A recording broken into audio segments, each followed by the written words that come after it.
Salut tout le monde, bienvenue pour une nouvelle édition de Hashtag Analyse. Voilà, ça faisait un petit moment, forcément les dernières semaines ont été assez chargées, puis vous le savez, on a eu le jeu de rôle pendant tout le mois de juillet avec Noah. Ça roule, prêt ? Ça roule, je vois que t'es en position dynamique debout. Absolument. C'est du changement, mais sinon non, ça va très bien. Moi je suis rentré il y a pas si longtemps de quelques petites journées de vacances, donc je suis ressourcé et en pleine forme. Eh bien, excellent, Noah. Moi, pas de vacances, mais tout de même ressourcé et en forme. Il faut bien, vu le programme de fou qui nous attend, bien sûr, sur LoL dans les semaines à venir. Et ouais, position debout. En vrai, quand je casse depuis la maison, je préfère, parce que c'est vrai que sur mon siège, j'ai tendance à me. Ouais, mais t'as un truc de papy en même temps. T'as pris un siège de gaming où tu t'engonces dedans. Alors au passage, s'il y a certainement pas un siège où tu peux larver, c'est le Herman Miller X Logitech, Noah. Mais voilà, très bon siège au passage. Il coûte cher, hein, mais très bon siège. Herman Miller en général pour votre dos. Voilà, j'ai pas de sponsoring ou partenariat avec eux, mais c'est du tout bon. Bon, Noah, le programme de ce soir. Alors du coup, on va recevoir Croc très bientôt, bien sûr, pour parler LPL et pour parler news un peu. Il y a pas mal de trucs à dire. Il s'est passé des choses sur League of Legends récemment. Il s'est passé pas mal de choses, effectivement. On fera un petit tour aussi de l'avancement un petit peu des ligues. Voilà, où est-ce qu'on en est dans les différentes playoffs, dans les différentes courses au World. J'ai même réussi à trouver un site qui fait l'inventaire non pas des teams qualifiés aux Worlds, mais des teams qui n'y seront pas par ordre d'apparition. Donc on aura le temps de rigoler un bon coup. Voilà, un tour LCK, tour LCS, le tour LPL avec Croc. Les quelques news un peu chaudes. Et ensuite, on accueillera notre invité qui ne sera nul autre que Adam, voilà, on lui posera des questions sur son split, hein, un petit bilan, et après, bien sûr, sur les playoffs à venir. Ouais, exactement. On va essayer de pas mal échanger avec lui. Voilà, on essaiera d'être attentif au chat aussi. N'hésitez pas si vous avez des questions au fur et à mesure de l'émission. Voilà, le but, c'est un setup maison. Donc le but, c'est aussi de pouvoir avoir la possibilité d'échanger un peu avec vous, de réagir à ce que vous dites. On regardera pas tout le temps le chat à fond, mais voilà. Je l'ai sous les yeux là. Ouais, et PTDR 1K4 là, Herman Miller. Oui, absolument. Mais moi, on me l'a offert. Il y a 3 personnes qui sont cotisées pour me l'offrir pour mon anniversaire. Donc voilà, c'était un cadeau sympa. Après, je dis pas que c'est simple à se payer soi-même d'un coup, hein, mais bon, ça vaut le coup. Si vous trouvez une combine, voilà, n'hésitez pas. Franchement, je trouve ça relativement worth. Et Noah, écoute, je te propose d'accueillir Croc. Sans transition, on va parler LPL un peu, bien sûr, et on va aborder les news sur lesquelles on a décidé de réagir, bien sûr. Crocu. Ah voilà, salut Croqui. Hello les gars. Grave, ça me fait super plaisir de vous retrouver et ça me fait plaisir de partager un nouveau temps avec vous. Comment ça va ? Bah écoute, ça roule, hein. Et toi, parce que effectivement, Noah disait qu'il a pu prendre quelques jours de vacances récemment. Toi aussi, tu reviens d'une longue absence. Que ça s'est bien passé ou quoi ? Ouais, carrément, des bonnes vacances. Je me suis bien ressourcé. J'ai plein de nouvelles idées à partager avec vous dans les prochaines semaines. Je suis prêt pour les U-Masters qui arriveront et pour la suite. Évidemment, c'est le moment aussi où on va penser les questions de mercato, on va penser à l'année prochaine, etc. Alors, il y en a, les compétitions se terminent et certaines ne sont pas encore terminées, mais on sent déjà qu'il y a des joueurs, des équipes, etc. qui se préparent et qui sont à l'affût de ce grand remue-ménage de fin d'année.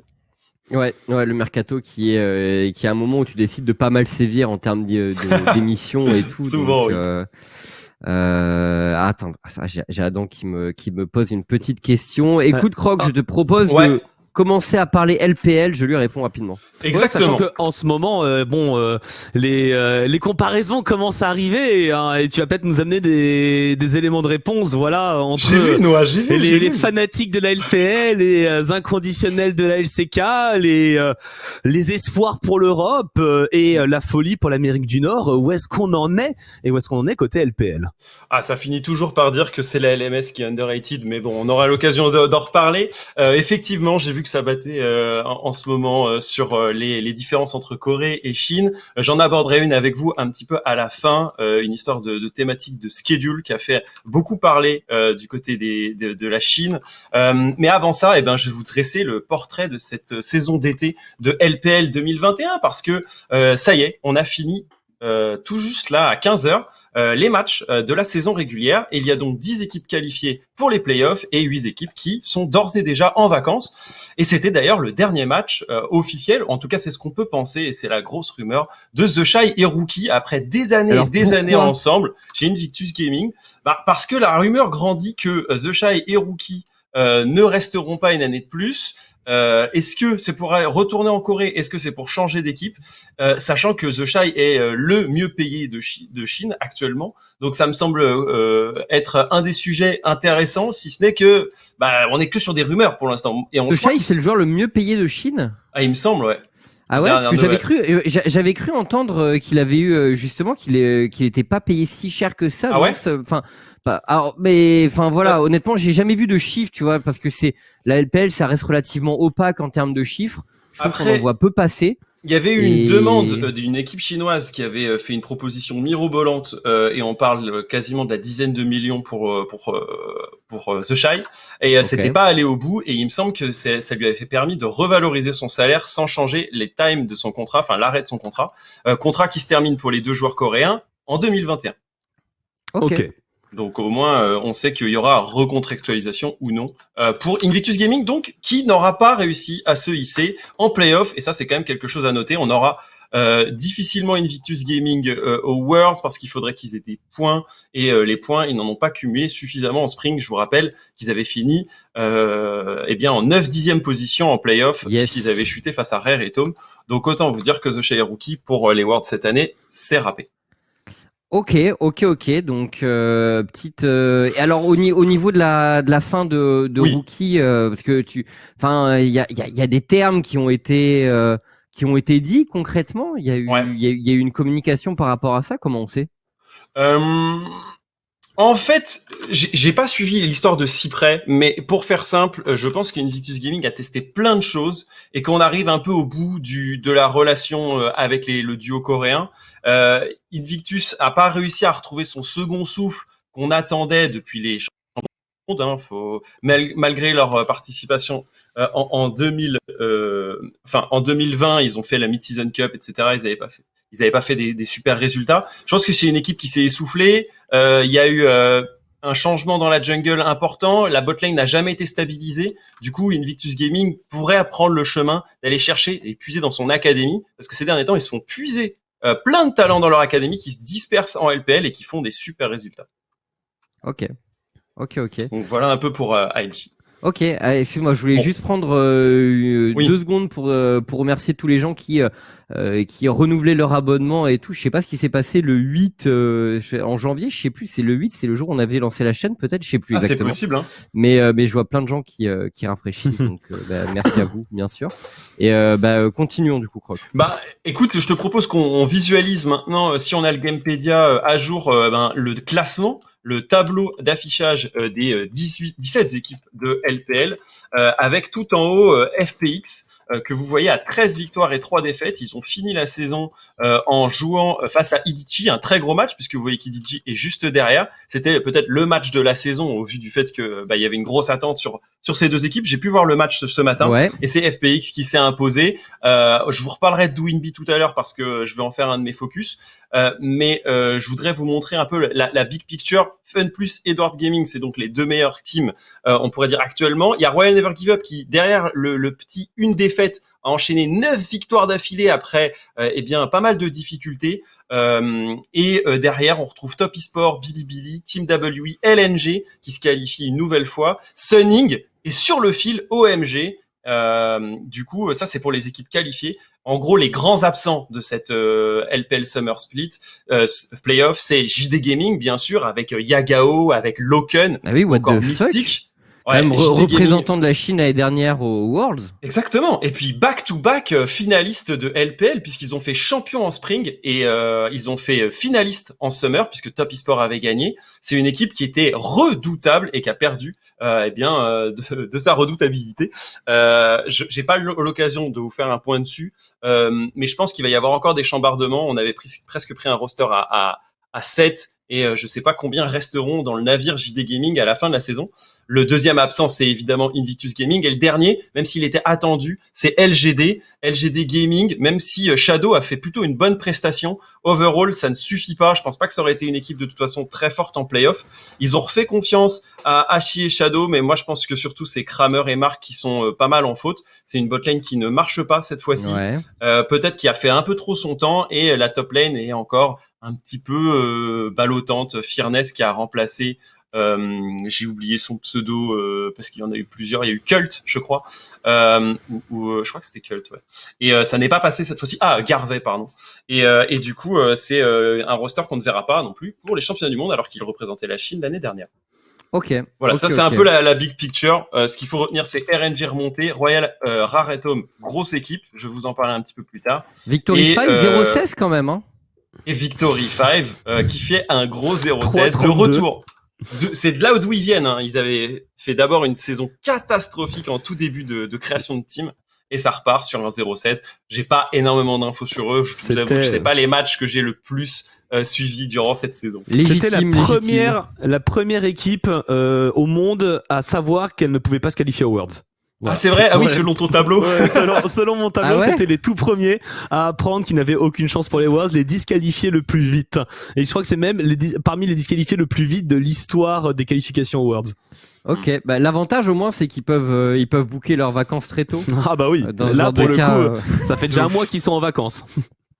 Alors les gars, je vous propose de prendre 4 ou 5 teams sur lesquels je vais mettre l'accent, parce qu'on peut pas suivre toutes les équipes de playoff. La première, c'est évidemment l'une des équipes qui a le plus fait parler d'elle dans les débuts de League of Legends, c'est OMG. Oh my god, cette équipe avec une training house, enfin un centre de performance hyper high tech. Je sais pas si vous aviez vu des images à droite à gauche. Spatial. Exactement, tout en noir et blanc aux couleurs de OMG. Eh bien, cette équipe n'avait plus fait de play-off depuis l'été 2017. C'est pour vous dire. OMG, c'était une équipe qui n'était plus du tout qualifiée pour ce genre de play-off. Et ils ont fait une année 2019 catastrophique, une année 2020 catastrophique, et en printemps 2021, ils finissent à la 15e place. Autant vous dire que personne ne voyait OMG se qualifier en play-off pour ce Summer Split. Mais il y a eu du changement.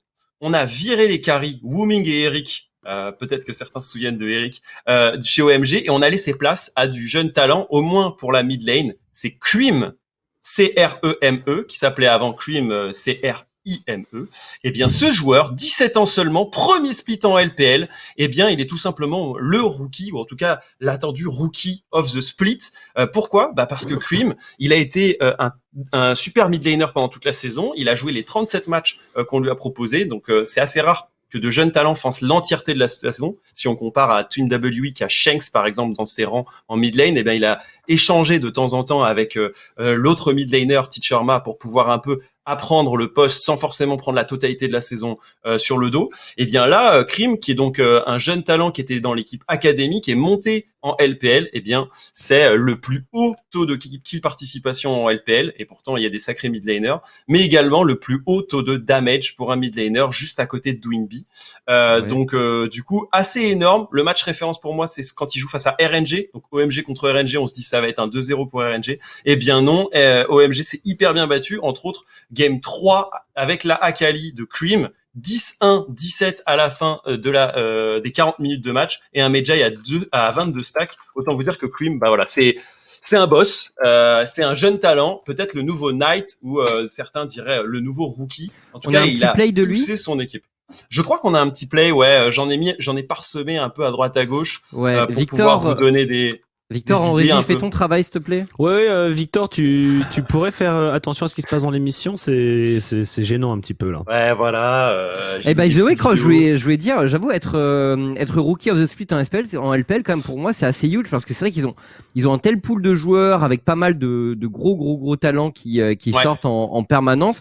Et beaucoup d'équipes, quoi. Donc c'est vrai que quand tu fais rookie of the split dans la ligue, c'est pas encore officiel, mais en vrai il y a très peu de chances qu'il le soit pas, parce que il a eu 4 semaines sur les 8 semaines de compétition. Donc la moitié des semaines, il a été décerné rookie de la semaine. Donc honnêtement, ce serait illogique qu'il ne soit pas qualifié. Et derrière, on retrouve des joueurs que vous connaîtrez moins. King Tian qui remplace sur la top lane le joueur Top eSport 369, et également Neni qui était un jeune joueur de Invictus Gaming qui a fait un bon début de saison, mais rien de incroyable comparé à la performance de Cream.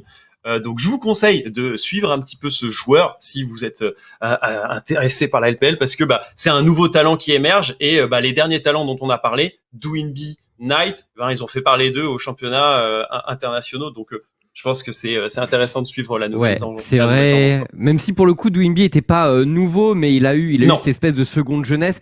Et par contre, moi, pour ajouter d'autres joueurs avec toi, je dirais, tu vois, sur les dernières années, on a eu Tian notamment. Tian quand même, qui a été une énorme surprise et qui était tout neuf lorsqu'il est arrivé avec FPX. Il fait le WX, ce genre de joueur. Kanavi, même Kanavi. s'il n'est pas chinois, il vrai. a éclos. On pourrait dire en Corée, il a fait Rookie of the Split de l'année dernière, et c'est vrai qu'on a également Yagao, etc., qui peuvent faire partie un peu de ces joueurs qu'on a vu révéler sur la LPL. Donc ça, c'est pour OMG. Comme ça vous donne un peu une idée. OMG, je pense pas que ce sera une équipe qui participera au championnat du monde, mais elle a le mérite d'avoir shippé une place cher payée en play-off de LPL. C'est dommage, évidemment, ça rappelle des bons souvenirs OMG. On peut penser au All-Star, le OMG SKT. Enfin, les plus jeunes ont pas connu la grande époque d'OMG, parce que avant c'était quand même parmi les grosses têtes d'affiche que la Chine nous envoyait. Et c'est vrai que ça fait 3-4 ans qu'on les a pas vus dans un tournoi inter OMG. Les gars, c'est des noms incroyables. C'est Gogoing, Cool, Lovelin. Enfin, c'est des joueurs qui, moi, m'ont en tout cas marqué quand on découvrait les championnats du monde avec les équipes chinoises. Et en 2014 aussi, ils avaient joué avec Dada 777 du côté de cette équipe OMG. Puis derrière, effectivement, le trou béant, il s'est rien passé. On a même failli tomber en LSPL, la deuxième ligue chinoise. C'est pour vous dire, OMG qui est passé loin, qui a traversé des grosses épreuves. Mais il y a une autre équipe dont je voudrais vous parler, c'est évidemment le géant FPX, puisque du coup, avec 3 BO perdus seulement, c'est les titulaires de la meilleure saison en Summer Split. Ils ont perdu seulement face à IG. Oui, c'est étonnant, c'est le IG syndrome qui fait tomber les gros et qui fait perdre contre tous les petits. On a LNG ou Bilibili qui sont les 3 seuls à avoir fait tomber FPX, mais FPX, c'est la grosse équipe, même si on peut sembler un peu parfois l'équipe inconstante, c'est quand même une équipe qui travaille autour de son mid-jungle. Doinby a survolé la compétition une nouvelle fois, 16 pics différents, il nous a joué du Kled, on a fini sur de la Irelia aujourd'hui, on a eu évidemment la chance d'avoir son Cassadin, son Galio, son Nocturne. Il a fait un pentakill sur Lee Sin aussi. Pentakill sur Lee Sin, exactement. C'est Douin Boujot, le retour, puisque du coup, il n'est jamais sur la lane, il a toujours 10 creeps par minute et il gank. Je pense qu'en early game, c'est la plus redoutable des équipes. Attention tout de même au teamfight. Moi, j'ai trouvé que LWX et Crisp étaient bons, mais il y a meilleur aujourd'hui en bot lane chinoise. Et enfin, sur la top lane, on a échangé Nuguri et un nouveau top laner ces derniers temps. Est-ce que ça révèle ce qu'ils veulent faire en playoff? Je pense que Nuguri s'est adapté de mieux en mieux à la situation. Il est pour beaucoup aussi des victoires FPX. Il donne un bon tempo. Attention à pas se faire surprendre, puisque FPX, faut le rappeler, c'est les perdants de la finale du Spring Split contre RNG 3-1. Et ça leur est resté un peu entre les dents. Je sais que Doinby travaille très très fort, on en reparlera tout à l'heure, parce que ils veulent ce titre, ils veulent cette qualification au championnat du monde, mais surtout ils veulent gagner le championnat du monde. C'est une équipe qui est taillée pour ça. C'est vrai que je me pose la question, tu vois, au niveau de la top lane, parce que Nuguri aujourd'hui dans la game 3, il avait été remplacé par Xiao Lao. Ouais, c'est ça. Je sais pas si je prononce ça bien, mais c'était bien. Mais le petit pentakill de Doinby qui passe là, pas impressionnant, mais il faut le sortir quand même dans la situation. C'est vrai que le pool de champion de Doinby est varié. Je trouve il est très bon. Il a l'air il est hyper rafraîchissant. Dans son âge d'or. Ouais, exactement. Il sait également que le temps tourne, le temps passe. Il a déjà dit l'année dernière que peut-être c'était sa dernière année. Enfin, ça fait quand même, tu sais, ça fait 2 ans qu'il fait un peu cette capacité, ce côté. Je m'y mets à fond, et tant que je m'y mets à fond, je continue. Mais dès que je veux arrêter, j'arrêterai complètement. Il a plusieurs fois dit en interview, ce qu'on le fait, on le fait à fond, on le fait pas du tout. Du coup, il pousse beaucoup son équipe. Et d'ailleurs, c'est ce qui a posé parfois problème, puisqu'entre Doinby et Tian, il y a eu quelques petits éclats. Il y en a un qui voulait plutôt prendre du bon temps et puis arrêter le training intense. Et Douinby lui a dit on a besoin de toi, trouvons un moyen de travailler ensemble parce que notre mid jungle est le meilleur aujourd'hui en Chine et je pense un des meilleurs au monde. Et d'ailleurs on le verra je pense au Worlds parce que c'est une équipe qui est pas très loin de se qualifier du fait qu'elle ait le max de points au Spring hors RNG et qu'elle va du coup jouer directement en demi-finale de cette LPL Playoff. J'enchaîne rapidement avec d'autres équipes. Allez.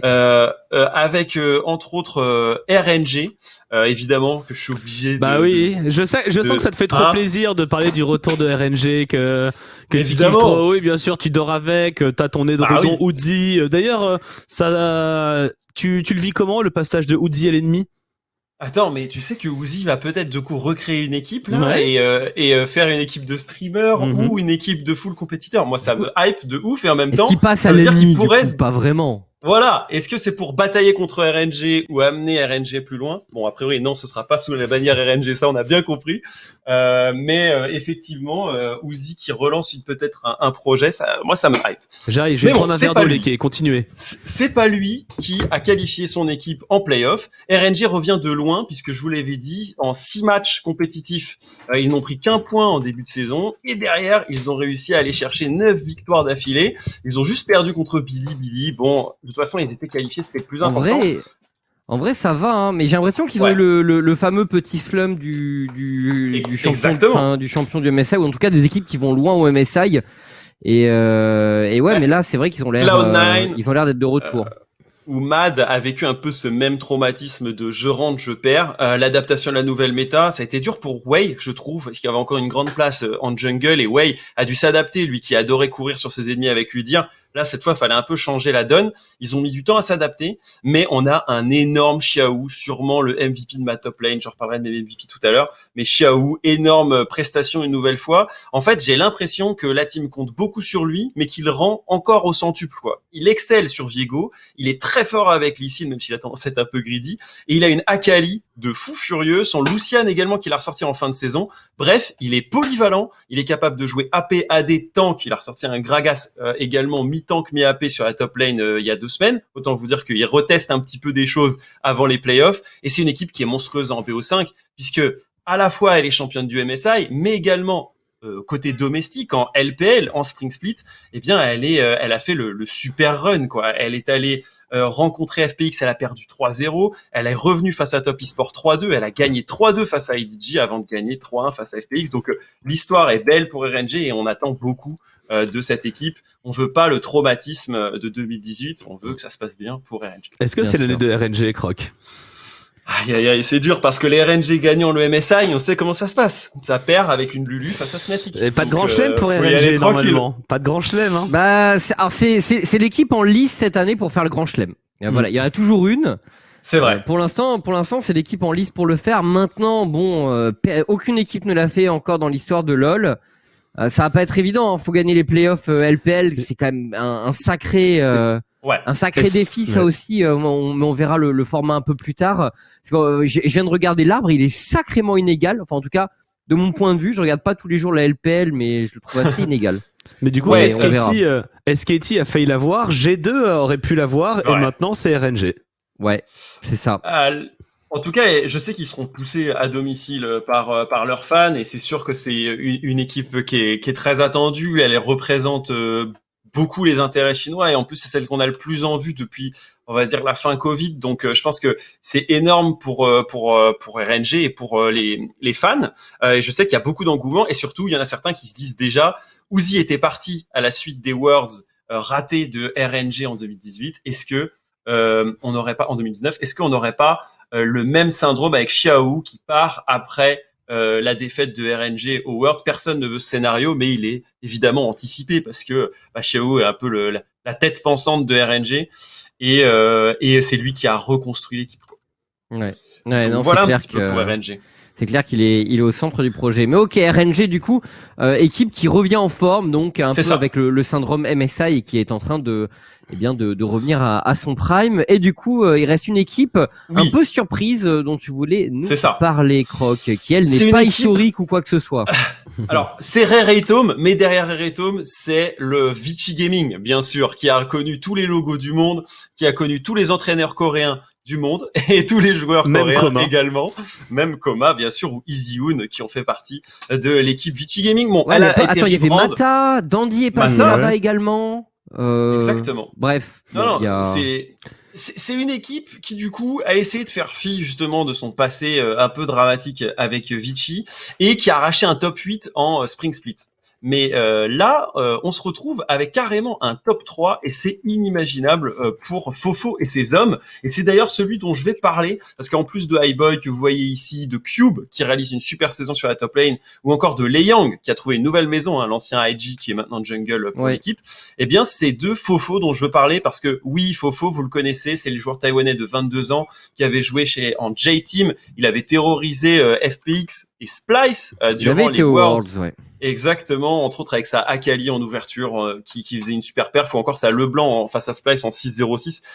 Fofo avait du coup explosé les compteurs à ce moment-là, il y avait un vrai hype train, mais derrière, il arrive en Chine après avoir joué pour la LMS, il se retrouve du coup avec Meteor, Kingen, il s'entend très mal avec ses coéquipiers au point d'ailleurs qu'il doit s'acquitter d'une amende de 6 mois de salaire pour commentaires inappropriés, ce qui est assez énorme hein, et assez du jamais vu en Chine.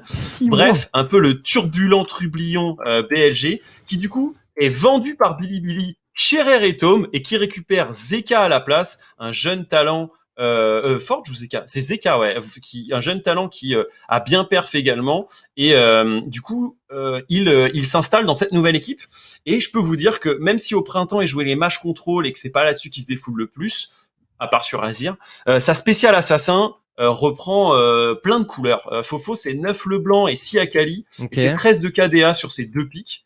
Donc juste un destructeur de mid lane et de solo lane, puisque la plupart du temps, il solo kill. Alors, pas autant que Knight, dont je viendrai plus tard, mais voilà. Et du coup, c'est 12 pics uniques pour Fofo. Et il a vraiment bien pop-off. Je pense que c'est une équipe qui n'arrivera pas à aller se hisser aux Worlds.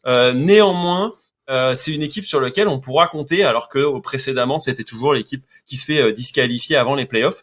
Bref, bon regain de forme pour Highboy. J'aime bien son Varus, il joue plus contrôle qu'auparavant.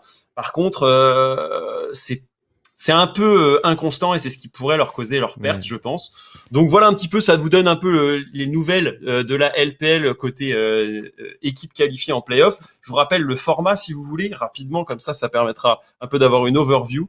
Le grand vainqueur et sacré champion de la LPL, ça c'est classique, mais du coup on est en on est en double winner bracket. Et du coup, il y a un loser bracket à partir des dernières places. C'est un nouveau format qui était déjà en place en spring, mais qui reste encore en summer. L'arbre du haut est vraiment illégal, hein, je trouve. Il est honnêtement, ouf. Il est Suning, donc les champions, enfin les finalistes des Worlds 2020. Il joue contre LNG qui est quand même en forme. Derrière, le vainqueur doit se taper TES, le vainqueur doit se taper RNG et le vainqueur doit se taper FPX. Enfin, c'est ça. Comment il est déterminé l'arbre? Moi, ça me semble totalement illégal quand même. Mais alors, il est déterminé par le seeding, mais le truc, c'est que RNG se retrouve bas dans le classement, Top eSport également. Et le truc ouf, c'est que normalement, on aurait voulu les voir s'affronter plus tard, mais ils se retrouvent à des positions qui les emmènent dans cette partie de l'arbre du tableau qui a été mis en place début août. Donc en fait, là, l'organisation, elle ne peut rien faire d'autre que de constater qu'il va y avoir banger match sur banger match d'un côté et un Bilibili, OMG ou Team WE qui va forcément rassembler un peu moins de foule. Par contre, pour eux, c'est une bénédiction parce que Billy, Rare et Tom, ils peuvent se retrouver face à EDG, puis en cas de victoire assurée, un loser bracket. C'est incroyable. RNG peut se faire sortir par Top eSport, ce qui est très probable. Et dans ces cas-là, aussi. RNG va devoir se battre après, soit au point, soit en Regional Finals. Et je peux vous dire que toutes les équipes vont pas être satisfaites. Là, on a Top eSport et RNG FPX dans la même lignée. C'est rude un peu, hein, quand même. C'est rude. Il y a deux équipes qui vont pas être contentes. Hein. Après, quand tu compares ça à l'arbre des playoffs NA, ça donne le smile. C'est vrai. Pas le même niveau de compétitivité, c'est sûr. Mais tu vois qui champion du Summer, Krog, du coup? Alors, mes équipes qui, je pense, vont le faire. Ah, l'équipe championne du Summer pour moi, j'espère que ce serait RNG pour le grand chelem, le duo incroyable. Mais en vrai, ce serait pas démérité que FPX le récupère. J'ai une petite stat de plus sur FPX. Je suis allé regarder un peu sur toutes les régions majeures. C'est l'équipe la plus implacable. C'est elle qui finit le plus vite en LPL puisqu'elle fait en moins de 30 minutes en moyenne ses matchs. Aucune équipe hors de PSG Talon, que j'ai considéré un peu grande ligue, ne fait aussi rapide pour gagner des games. À part Timo Aurora en TCL qui met 29 minutes 30 à perdre puisqu'ils sont à 1,34 en Ligue turque. Mais sinon, on a vraiment là l'équipe qui finit le plus vite, je pense grâce à un duo énergique et un Crisp qui suit les calls du côté de FPX. Donc à noter, c'est une équipe qui va être redoutable très vite, quoi. Ok. Ça peut faire des BO haletants avec des matchs un peu stomp. Donc on verra un peu ce que ça donne pour FPX, mais voilà un peu. Ça c'est pour moi les deux équipes. Et après il y a EDG évidemment qui pourrait un peu se faire les troubles faites. Viper a été immense, j'en ai pas beaucoup parlé parce que c'est une équipe qui a pas énormément changé. Mais Scout est très bon. JG s'est révélé également être un bon joueur. Il y a plusieurs pentakills. Il y a un pentakill d'ailleurs qui lui est attribué et qui a été mis en avant sur le joueur. Mais est-ce que Viper peut tout? C'est un peu ça la question dans ce genre de game. Est-ce que ce serait un Viper contre Dwinby? Est-ce que ce serait un Viper contre Dwinby contre Xiao? J'espère que ce trio se retrouvera un peu dans les matchs de phase finale. Ok. Du coup, la suite, Croc, c'est t'es MVP de la saison? Ouais. Rapidement, mais MVP de la saison, je vous propose, et c'est totalement subjectif bien sûr. C'est toujours un peu subjectif dans ce genre de cas, t'inquiète. Une top lane à base de Xiao qui a été monstrueux toute la saison, c'est la stabilité. Il a une équipe qui lui tourne autour, mais à chaque fois, il est capable de proposer le play qui fera la différence. Il arrive à faire remonter le moral des troupes. Je pense que c'est pour l'humain en tant que le joueur que je le récompense ici. Même si Brice, du côté Team WE, qui n'a pas du tout une équipe qui joue autour de lui, est peut-être le top laner qu'il faudrait considérer. Donc voilà un petit peu pour la top lane. Dans la jungle, c'est très difficile. Tarzan fait une super saison. J'en ai pas parlé du joueur, mais Tarzan fait un super summer split. Beishang du côté Team WE est également très bon, mais j'ai envie de récompenser Tian parce que le retour. Voilà, Dwinby ne ferait rien sans Tian. Tian est toujours très bon en exécution et il supporte super bien à la fois les lanes faibles et sa lane forte autour de Dwinby. Les rotations sont très bien ficelées et il arrive souvent à mind game un peu le jungler adverse. Donc je valide complètement Tian. En mid lane, très difficile de choisir entre Dwinby et Knight, mais je vais vous choisir Dwinby en All Pro Team. Ouais. Et vous verrez que Knight, il arrivera un peu plus tard. Et sur Dwinby, je vous ai déjà parlé un peu du personnage. Et sur la bot lane, il faut hésiter entre soit Viper et Meiko, qui est une incroyable bot lane, qui est peut-être la plus forte actuellement. Mais on a également Gala et Ming. Alors là, mon cœur balance parce que forcément, en tant que fanboy RNG, j'ai envie de récompenser Gala et Ming. Mais il faut avouer que Viper et Meiko, ça vend du rêve. Meiko est un top support. Pour ceux qui se demandent, le Tarzan en question, c'est effectivement celui qui jouait chez Griffin et dont vous n'entendez plus parler en LCK. Mais c'est vrai. Et effectivement, il a été recruté par l'équipe chinoise de LNG. Donc voilà. Et donc, je voyais quelqu'un qui faisait référence à Tarzan de 2018 Vitality. Non, vous confondez avec Mowgli, même si c'est des noms de la jungle, effectivement. Qui était à la top lane. Non, c'était dans la jungle, Mowgli. Mowgli, c'est dans la jungle? Ouais, c'était le jungler. Il était. Je confonds avec un autre alors. Mais voilà. Vas-y, poursuis, Croc. Non, mais du coup, il reste un joueur que je peux pas récompenser dans mon All Pro, c'est Knight. Et je suis obligé de vous en parler parce que Top eSport n'est qualifié en LPL, de mon point de vue, que et uniquement. Tu veux dire en playoff? Ouais, en playoff, pardon. Que parce que Knight 1v9 mission. Quasiment toutes les games. J'ai quelques vidéos d'ailleurs qu'on va pouvoir faire tourner. Il est au-delà encore des 32 kills. Il a dépassé un fameux record, celui du nombre de solo kills en un split. Et encore, je crois que c'est playoff en plus. Mais Marine était à 31 solo kills dans une saison chez SK Telecom. Et eh bien, on est à plus de 32, on est à 35 aujourd'hui. D'ailleurs, c'est très rigolo parce qu'il y a eu une game face à Ultra Prime, une petite équipe de LPL, où on voit Top eSport chasser les solo kills. En gros, réunir le bétail à un endroit pour qu'il y ait un 1v1 quelque part et que ce soit un kill pour Knight. Autant vous dire que ça rigole un peu, mais on bat des fesses quand il s'agit de games avec fort enjeu. Mais regardez, Knight, c'est peut-être le place de la saison ici. Knight qui réalise le play ici, c'est avec son Sylas. Il a 1-0 avant ce kill-là. Ouais. Et regardez l'artisan, le génie à l'œuvre. Knight, c'est simplement le joueur qui fait que Top eSport en est là où il en est, et pourtant la saison a pas été évidente. Jackie Love avec Ezreal est le genre de mec à mourir 3 fois en 10 minutes, et je peux vous dire que de la trempe d'un Jackie Love, ça fait vraiment frémir. On se dit c'est pas possible, c'est pas lui. Il joue le perso le plus safe de ligue en AD carry, et il arrive à mourir 3 fois en lane. Autant vous dire que C'est il faut Jackie parfois Love. hard carry. Regardez Knight ici, c'est face à sa Cassio. Enfin, c'est sur sa Cassio face au V5. Alors là, cette fois, ils avaient un peu d'avance par rapport au move précédent. Mais voilà, juste le best, quoi. Knight actuellement. Donc il faudra compter sur lui, mais est-ce qu'il pourra carry sa team? C'est pas sûr. Dans le reste de l'équipe, j'ai trouvé Jackie Love un peu perdu, 3-6-9 en balance avec King Tiang, l'autre top laner, et enfin Yu Yanjia ou Zuo, l'un ou l'autre en support. Pour moi, c'est vraiment pas de la trempe de top e-sport ou espérer en tout cas être champion. Et Karsa, et Karsa. Alors Karsa, il fait pas la meilleure saison, mais il est tout. Enfin, moi je le trouve toujours beau, tu vois. Genre c'est un joueur qui a réalisé énormément de plays pour ses équipes, qui a donné beaucoup de soutien. C'est le comment il l'appelle, Radar Bro, hein, c'est celui qui aide et donne toutes les informations en early game à son équipe, mais il passe parfois au travers de ses games, et vraiment j'ai eu la sensation du 1v9 mission de Knight, chose que j'avais moins vu en Spring Split, où il y avait une équipe peut-être un petit peu moins forte, mais ça se stabilisait. Knight était un peu au même niveau que le reste de l'équipe. Là en Summer Split, il est énorme, quoi. Okay. Il fait tous les bons choix. Donc voilà pour mon MVP de la saison. Je pense que Knight le mérite amplement, encore plus que Dwinby, puisque du coup il doit carry pour son équipe. Maintenant, on verra s'il est capable d'aller emmener plus loin l'équipe de LPL. Ok. Du coup, on a un peu fait le tour pour les pour la LPL. Non, il reste.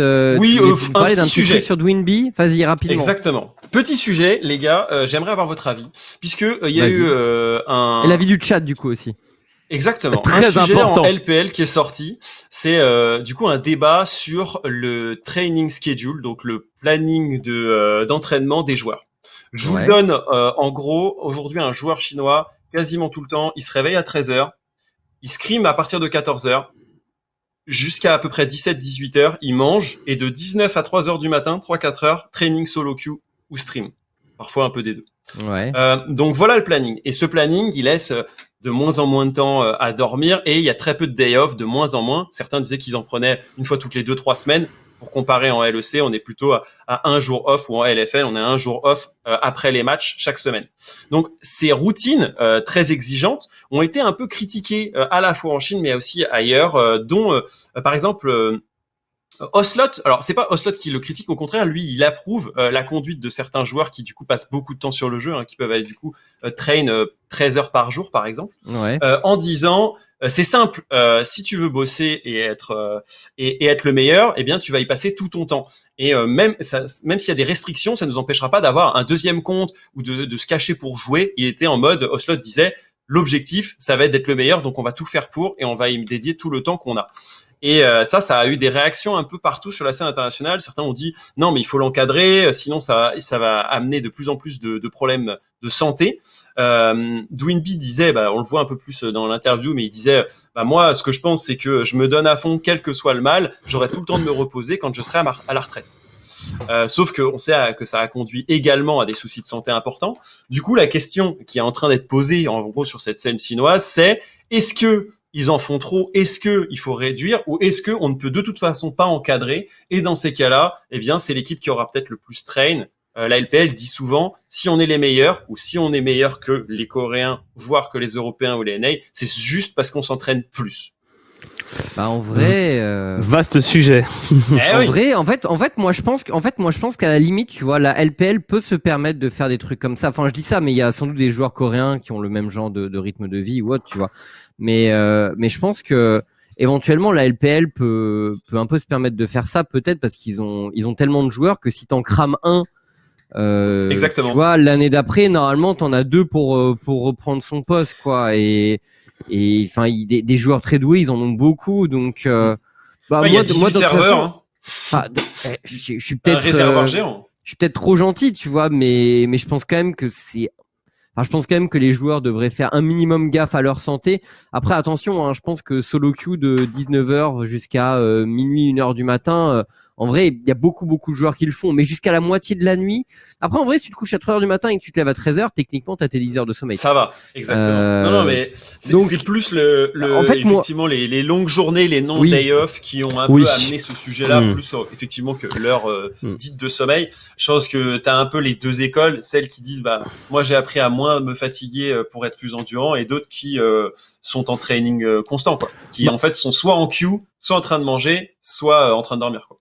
Moi, c'est un sujet que j'avais réévoqué sur Twitter il y a pas longtemps, et c'est édifiant de voir les réponses des gens, parfois qui sont tellement chargés de bêtises que ça me donne envie de tout casser chez moi. Mais voilà, j'étais parti de la blague de Wunder. La blague de Wunder où il cassait du sucre sur les Mad Lions qui était burn-out après un split, et je relevais encore une fois le calendrier pour les top teams, encore une fois. Donc on parle de celles qui vont MSI, de celles qui jouent les playoffs jusqu'au bout, de celles qui vont Worlds, donc de celles qui commencent leur saison en janvier et qui la finissent en novembre. Et ces joueurs-là qui, eh bien, quelle que soit l'équipe, quelle que soit la région, on finit en burn-out. Hein. On peut parler alors parfois à plus ou moins grand rythme, mais quand par exemple on avait les retours de Crown par Zab, tu sens qu'il en avait chié pendant ses Worlds. Faker aussi, il a eu son moment Worlds l'année dernière. Oui, voilà, par exemple. Maz aussi, ouais. On a eu les G2 qui sont passés par là, les Mad Lions, et généralement tu t'aperçois quand même que l'équipe qui sort du MSI, ils sont un peu flingués en début de saison, et une équipe qui a fait une saison avec des Worlds, ils font 2 saisons avec des Worlds, et au bout d'un moment ils sont proches de l'implosion. Donc on a quand même un problème récurrent de burn-out chez les joueurs, mais je parle même pas uniquement des joueurs, hein, je parle même on peut élargir aux professionnels qui travaillent à haut niveau sur du League of Legends. Le rythme est infernal. Le rythme est infernal, et on n'a pas cette limitation que pourrait avoir le sport. Le sport, t'es obligé d'avoir des day off pour reposer ton corps, pour reposer tes muscles, pour éviter des blessures. T'es obligé de t'accorder. Alors même si c'est pas parce que tu fais pas de physique que tu peux pas faire autre chose, mais tout de même il y a quelque chose qui a été rodé entre temps, et je pense qu'on en est très très loin pour l'e-sport. Et que oui, on n'empêchera pas des joueurs de se flinguer la santé, mais on peut quand même essayer d'aménager plus de pauses, même si je veux bien concevoir que quand t'es dans ta saison elle est hardcore, c'est de la compétition, et tu vas essayer de travailler le plus possible pour être le meilleur. Mais ce qu'il faut, c'est instaurer des pauses à l'intérieur des splits, entre les splits, entre les grosses compétitions. On peut reparler encore du MSI, on peut reparler des calendriers pendant l'été, etc. Il y a beaucoup de choses à revoir. Mais il y a un constat, c'est qu'on est en train de cramer nos joueurs. On crame nos joueurs, on crame nos pros, on crame nos coachs. Quant à les récits des coachs qui sortent d'une saison, ils sont lessivés. Et je pense que sur le long terme, c'est pas quelque chose qui est sain, tout simplement. Voilà, moi c'est mon avis. Ouais, je peux que abonder dans ton sens avec un Uzi qui est parti parce qu'il était sur les rotules, quoi. Genre canal carpien, diabète, dos de cinquantenaire. Enfin, et on pense à Pwn, on pense à Uzi. Il y a tellement de joueurs qui ont craqué mentalement et qu'on a quasiment jamais revu. C'est terrible, et c'est dommage parce qu'en plus, oui, c'est des jeunes joueurs, ils ont pas l'habitude. Donc tu débarques de ta chambre familiale à un rythme de fou furieux. Si t'es pas préparé, si t'as pas les bons automatismes, c'est compliqué. Quand on parle à Hansama, il te disait qu'il avait appris à gérer ça et qu'il faisait de la méditation avant les matchs, et ce genre de choses, et de la respiration et tout. Tout le monde n'est pas Hansama, et tout le monde n'a pas pu se prendre en main aussitôt, aussi vite. Et même comme ça, tu vois tout de même chez les joueurs les plus matures, le travail que ça demande sur soi-même pour pouvoir rester mentalement au top. En fait, c'est ça, je pense vraiment, la Chine, tu vois, ils ont un tel réservoir de joueurs ils peuvent éventuellement les cramer, mais je pense déjà en Europe, on doit faire beaucoup plus attention. On a beaucoup de joueurs doués, mais quand même, on a une population moindre qui joue à LoL, donc c'est pas la même chose. Et voilà, enfin, moi, je pense quand même que qu'il faut faire attention aux humains, quoi, mais c'est vrai que si tu joues que la perf, ouais, tu peux peut-être t'amuser à faire ça, mais c'est un peu moche, tu vois. C'est un peu moche. Genre, j'aimerais bien que la gestion humaine soit un minimum cohérente, tu vois, en général, mais bon, ouais. Mais en tout cas, de la vie des réseaux sociaux, si tu travailles pas dans une mine 12 heures par jour, t'as pas de raison de te plaindre. Le Stakhanovisme. Oui, alors ça pas c'est bon. c'est toujours pareil, effectivement. Effectivement. Ok, bah écoutez, on a fait le tour de la LPL, le long tour de la LPL. On va rapidement parler de quelques news qu'on a prévues, et après on fera notre petite pause pour accueillir Adam. Première news de LOL, messieurs, c'est les LCS du coup qui ne se feront pas parce qu'ils avaient prévu un gros événement offline pour les finales du split, et ça n'arrivera pas because of Covid. C'est ça, et la remontée du Covid aux annulation. États-Unis. À cause de la recrudescence des variants, eh bien, ils feront ça finalement au bureau à Los Angeles. Voilà, un peu comme l'Europe a pu faire ça directement dans ses locaux. Pour l'instant, c'est trop compliqué et on n'en est pas encore sorti. Donc, à voir effectivement, même à travers les différentes régions, les différents événements, il faudra quand même bien suivre l'évolution parce que on pourrait avoir de très mauvaises surprises. Voilà, c'était vraiment histoire d'avoir un peu la petite news.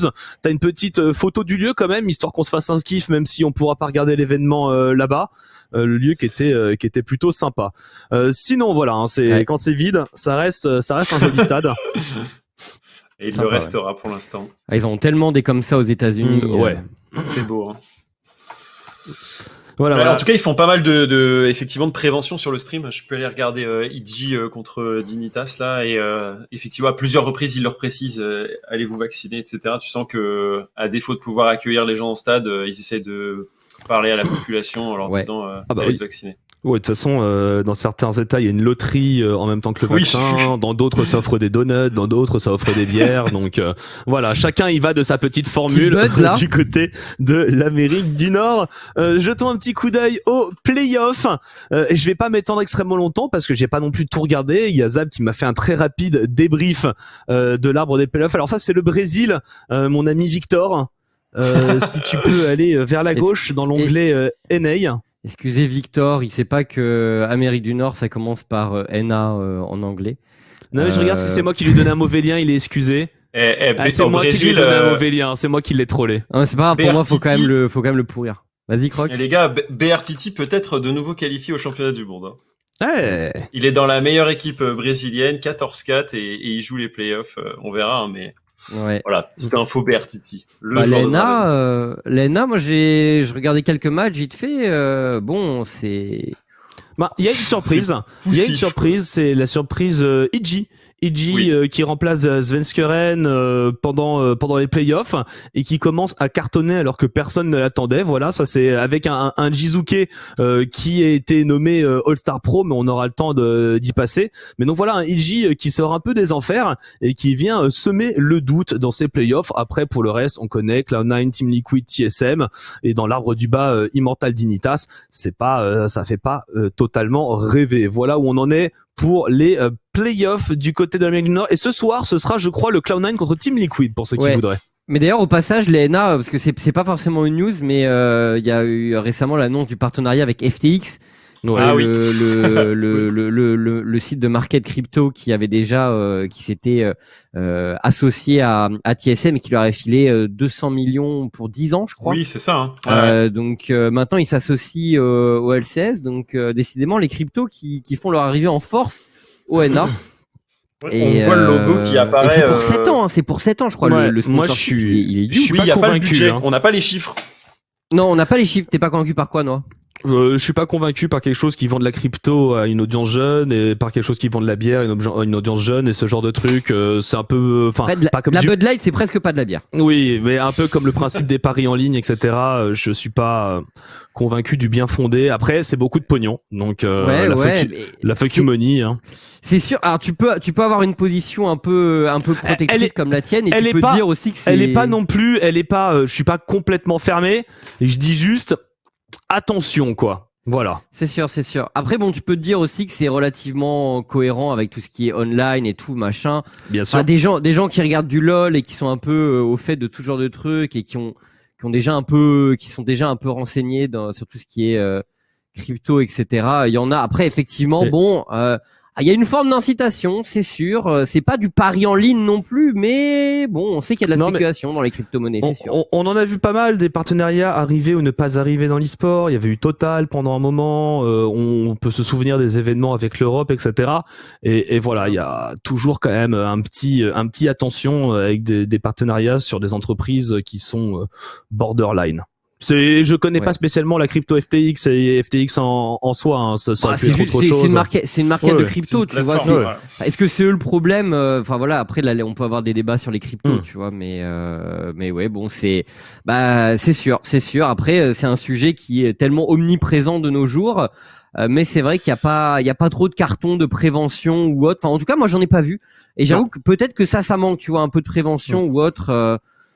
Peut-être que c'est là où quand t'investis dans de la crypto, tu peux perdre ton argent, quoi. Tout simplement. C'est donc voilà, on avance pour la fin de l'Amérique du Nord avec la All-Star Team. J'y ai jeté un petit coup d'œil parce que j'ai vu le nom de Jizuke qui vit sa meilleure vie en Amérique du Nord.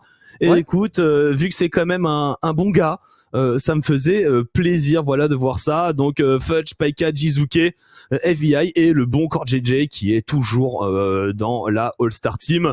Donc moi j'y croyais pas plus que ça. Jizuke qui part en Amérique du Nord très concrètement. Et je pense qu'en vrai c'est rare, hein. C'est rare que je dise ça. Mais c'est peut-être un bon choix de carrière que d'être parti de l'Europe pour s'être fait son trou en Amérique du Nord, parce que en Europe, c'est pas dit qu'il ait pu briller à ce point-là. Je sais pas ce que vous en pensez, vous. Ouais, alors moi je suis d'accord. Je pense que, enfin après la mid-lane européenne se renouvelle, donc t'as un peu moins de gros, tu vois, peut-être par rapport à une époque. Mais ouais, je pense que Jizuke, c'est un joueur, tu vois, c'est un joueur un peu impulsif dans les games. S'il a confiance en lui et qu'il est en forme, je pense que c'est un joueur effectivement qui, pour moi, l'ENA, il y a beaucoup d'improvisation à pas mal de moments dans les games. Ça tombe bien, Jizuke, c'est un peu un roi de l'improvisation, je trouve, et de la surprise. Donc moi, il a l'air d'être en forme, mais ça me fait plaisir. Tu l'as dit, c'est un bon gars. Je pense que ce qu'on peut rajouter sur cette All-Pro Team, c'est que Fudge et FBI, c'est deux transfuges plus ou moins récents de la scène australienne, qui sont quand même récompensés ici, alors que on les avait vus un peu comme les bouche-trous faciles pour certains quand ils sont arrivés en NA, en ayant des moins hauts revenus et en jouant la carte du ils sont pas très chers et on peut les récupérer en étant résident NA. Et au final, aujourd'hui, il y en a deux d'entre eux qui sont mis en avant, Fudge, FBI. Jizuke qui est du coup, comme vous le disiez, est parti s'exiler, ou Core Gigi également, qui était d'ailleurs d'abord joueur sud-coréen avant de jouer en NA. Donc finalement, la part belle aussi à des joueurs qui ont fait le choix de carrière de partir, quoi. Je suis d'accord. Ouais. Et puis, ce que je trouve assez intéressant aussi, c'est que cette année, quand même, il y a des gros transferts en Amérique du Nord, à savoir Alphari, Perks, Sword Art, ce genre de joueurs. Et on n'en retrouve pas un seul dans la All Pro Team. Donc voilà, les gros transferts qui, ont peut-être pas, les joueurs qui sont peut-être pas à leur prime. Est-ce qu'il y a ceux qui se donnent à fond, et est-ce qu'il y a ceux qui prennent un chèque? C'est une bonne question. Après, je pense que tu vois, c'est assez difficile à dire, hein. Genre, je regarde pas tous les matchs des joueurs en question, mais j'ai souvent été moyennement convaincu pendant la saison, même s'il y a eu des grosses perfs aussi, hein. Genre, Alphari, il a fait des très gros matchs. Perks a fait des très gros matchs, mais voilà, overall, ils sont peut-être plus quand même au niveau où ils étaient en Europe. En tout cas, il y a des choses. Puis après, Alphari, il y a l'histoire avec son coaching staff, etc., avec Jat. Ça aussi, ça a été un gros bordel. Et effectivement, Sword Art n'est pas MVP, quoi. Ouais, clairement. Non, mais écoutez, on va voir, hein, mais ouais, suite des playoffs Amérique du Nord, dans tous les cas, ce soir. Et voilà, suivez si vous êtes un octambule. Ça peut être un bon programme à suivre. On va parler des playoffs de la LCK maintenant. Très rapidement, puisque vous suivez pour une grande partie d'entre vous la LCK, mais histoire que tout le monde soit à jour. Donc bien sûr, cette semaine, on a eu les 6 qualifiés lock du côté des playoffs de la LCK. Maintenant, ça va être une histoire de seeding, avec donc en première position ex-aequo les Sandbox et les Nongshim, à qui il reste, c'est important, 2 BO à jouer. Donc si normalement ils gagnent leurs 2 BO, ils sont qualifiés pour la première et la deuxième place, qui, on le rappelle, les formats des playoffs LCK, c'est comme les playoffs LCS à l'ancienne, c'est-à-dire le 1 et le 2 sont en demi-finale, skip un BO5 et les autres sont en quart de finale. Donc voilà. En poursuite, On a Damwon et T1 à 11-6, mais voilà, en faisant le calcul, ils n'ont plus que un BO à jouer, donc leur destin leur appartient pas forcément. On aura tout de même, je crois, dimanche, un T1 contre Sandbox, si je ne me trompe pas. Ouais, il y a une grosse affiche, effectivement. Ouais, voilà, et qui peut-être sera très important, effectivement, pour venir discuter ça. Non, il y a un Damwon Sandbox. Et voilà, il y a un Damwon Sandbox et il y a un Nongchim Genji dans les gros matchs qui seront joués.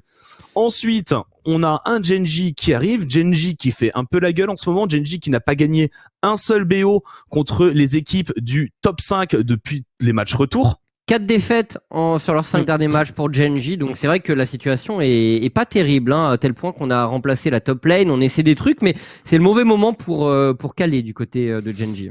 Donc Genji, on s'inquiète un petit peu sur leur capacité à atteindre les Worlds vu l'état de forme qu'ils affichent en ce moment, faudra voir les playoffs. Et enfin Africa Frix, voilà, qui souffle le chaud et le froid. Les 4 autres, ne seront pas là pour au moins les playoffs. Donc et pas de Chovy en playoff et pas de Chovy aux Worlds. C'est ça. Non, Worlds il peut, mais pas en playoff, ce qui est la première fois pour lui dans sa carrière. Justement, on y passe. Victor, si tu peux nous mettre le tableau des équipes qui ne font pas les Worlds. Il y a un tableau qui est en train d'être construit. HLE, ils le dans font l'ordre. pas, sûr. Sûr. HLE, ils font pas les Worlds, sûr. Alors justement, on va voir si les HLE ils ont encore des chances de faire les Worlds. Ils ont encore des chances de faire les Worlds. Voilà, c'est pour ça là, il y a un petit tableau et ça récap. Tu peux scroller vers le bas même, ça récap dans l'ordre toutes les équipes qui dans l'ordre ont appris qu'elles ne feraient pas les Worlds. Donc comme je disais tout à l'heure, Victory 5 de la LPL qui est la toute première équipe au monde à ne pas avoir appris qu'ils ne feraient pas les Worlds, Ultra Prime, Thunder Talk, voilà, ça c'est pour la LPL. Je donne les équipes que l'on connaît. Par exemple, on a en 28e position Katie Rolster et les DRX qui ont appris qu'ils ne feraient pas les Worlds quoi qu'il arrive. C'est-à-dire que c'est mathématiquement, quoi qu'il arrive, il y aura pas de... C'est des équipes qui sont en vacances. Voilà, tout simplement, DRX ils sont en vacances. vacances l'année dernière. Ouais. Donc DRX, énorme déconvenu. JD Gaming, pas Worlds, hop, 25e aussi. SK Gaming du côté du LEC, bien sûr, 17e position. Excel Esport, 22e position. Les Schalke qui ont appris en 6e, voilà. Donc petit tableau qui permet, j'irai de temps en temps voir un petit peu, qui ira grossir le tas. Ça m'a fait rigoler. C'est un peu prendre le schmilblick à l'envers. Et du coup, je compte 3 équipes qui étaient aux Worlds l'année dernière. JDG, Exactement. LGD et DRX. Ouais. Pas facile de se maintenir au top d'une année sur l'autre. On le voit notamment à travers un tableau comme ça. Du coup, la suite, moi, on parle de Tritz. On parle de Tritz, on part du côté de l'Europe. Tritz qui a tweeté, qui a instagrammé plutôt, un petit mot par rapport à sa saison. Donc forcément, il y dit que c'était une année très particulière, très éprouvante, qu'il rentre chez lui, voilà, du côté de la Suède, que c'était un peu les montagnes russes, mais qu'il a aucun regret, qu'il est très heureux de tout l'effort qu'il a mis un peu dans cette année. Il sait pas de quoi son futur sera fait, mais maintenant c'est repos. Il met il y a un truc intéressant. PS Jungle was fun, mais j'irai en support. Et la deuxième info qui va avec ça, c'est que son contrat avec SK Gaming se termine le 15 novembre 2021. Quand on connaît la qualité du joueur, peut-être qu'il faudra regarder. Bien sûr, il n'a rien dit sur le sujet. Il pourrait parfaitement re-signer avec SK, mais je pense qu'un profil comme le sien sera particulièrement chassé. On est d'accord à ce niveau, Noah. Donc, affaire à suivre pour Tritz et au poste de support, a priori. Petit couac autour de Akshan aussi, également. Akshan qui ça a valu la publication d'un post LoL Esports. Akshan qui sera pas jouable aux Worlds 2021. Voilà. Alors, est-ce que c'est bien? Est-ce que c'est mauvais? Moi, je pense pas que ce soit si mal parce que le champion est vraiment récent et genre on sait jamais ce que ça peut donner les champions. Enfin après il aurait eu les playoffs bien sûr, mais la raison c'est qu'il ne sera pas autorisé dans les playoffs des LCS et du LEC alors qu'il est censé être autorisé en LCK, en LPL, Croc a priori. Ouais, j'avais cru voir ça aussi passer. C'était pas très fluide ou organisé en tout cas comme on a l'habitude. Normalement, quand un champion est indisponible sur une scène, il l'est quasiment sur toutes, voire toutes. Et là, c'est vrai qu'il y aurait des scènes qui seraient capables de l'accueillir potentiellement pour les playoffs. Après, est-ce que c'est un game changer champion? J'ai encore eu du mal à voir ce qu'il était capable, d'apporter au nouveau jeu. En vrai, ça peut être fort. Mais ce qui est certain, c'est qu'il a été joué en solo queue, en LCK, en LPL sur le super serveur. C'est certain, on voit plein de best play où effectivement le Akshan tourne autour de sa cible sans jamais se faire avoir et qu'il évite quelques shots super importants dans la game. Bon, maintenant, ce serait juste bien que ce soit clean pour que toutes les compétitions aient les mêmes types de pick and ban. Je pense que ça c'est important. Mais le problème, c'est aussi que régulièrement, on voit un décalage de patch entre les différentes compétitions et tout. Donc, je suis d'accord, ce serait bien d'harmoniser, mais est-ce si simple? Moi, Akshan, on devrait le voir au Worlds ou pas? Non. T'es déçu ou pas? Non, je suis absolument pas déçu. Alors, même si je trouve que le perso est archi gaulerie, pour moi, on aurait pu le sortir sans une partie de son passif, notamment. Mais il y a encore des trucs à bosser. Enfin, en fait, le truc, c'est que je sais pas pourquoi ils ont mis certaines mécaniques qui sont complètement idiotes. Moi, je me souviens de certains Worlds avec des Mordekaiser Omega Gigaban, avec des pics qui détruisaient un peu la compétition, des Darius, le fameux Darius Dunk qui mettait des pentas à tour de bras. Moi, je suis content, même qu'ils se tiennent à ce qu'ils avaient dit il y a très longtemps, que les trucs un peu débiles, les champions un peu débiles comme ça, les patchs un peu claqués du HUC qui nous mettaient avant certains Worlds ou qui changeaient complètement la méta en un truc non équilibré qui avait pas eu le temps d'être testé, ou limite on avait des switches ultra gros de méta. J'aime bien que dans la dernière ligne droite avant les Worlds, on reste sur une continuité du Summer Split. Même si on peut faire des changements, on est quand même sur une continuité du Summer Split parce que le truc c'est que si tu rebats toutes les cartes de la méta et que les équipes se sont qualifiées sur un truc où maintenant qu'elles ne savent plus maîtriser, finalement tu rebats un peu les cartes et tu te retrouves avec des worlds aléatoires. Ouais, bah écoutez, on verra pour la suite bien sûr, mais c'est vrai que ça a été Croc, tu voulais dire un petit truc? Non, je suis assez d'accord. Je trouverais ça dommage que les équipes qui effectivement ont excellé sur un style de jeu et sur un patch et une méta ne puissent pas du tout être récompensées à se combattre les unes et les autres dans la grande arène qui est les Worlds, quoi. Ce serait vraiment dommage. Dernière news, messieurs, on va parler de la petite annonce qui a été faite pour les ERL, donc toutes les ligues nationales européennes. Après, on fera la petite pause et on invitera Adam juste après. Du coup, petit changement. Alors, bon, grosso modo, on va avoir deux types de ERL, les accredited ERL et les non accredited ERL. Qu'est-ce que ça change? C'est notamment une question plutôt d'événementiel. On s'attend à ce qu'il y ait de l'événementiel physique un peu pour toutes donc les accredited ERL qui a priori devraient être des très grosses ERL, hein, la France, l'Espagne, l'Allemagne, ce genre de choses.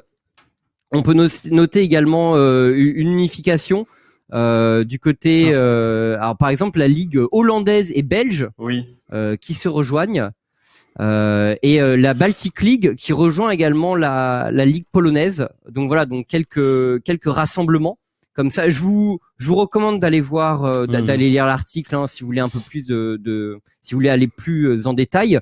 Le co-streaming également, messieurs, qui bien sûr marche pas mal en France et qui du coup va être autorisé dans à peu près toutes les ERL, histoire de permettre aux équipes de développer leur image. J'ai l'impression que il y a quelques personnes qui ont regardé la LFL d'un certain œil avec envie.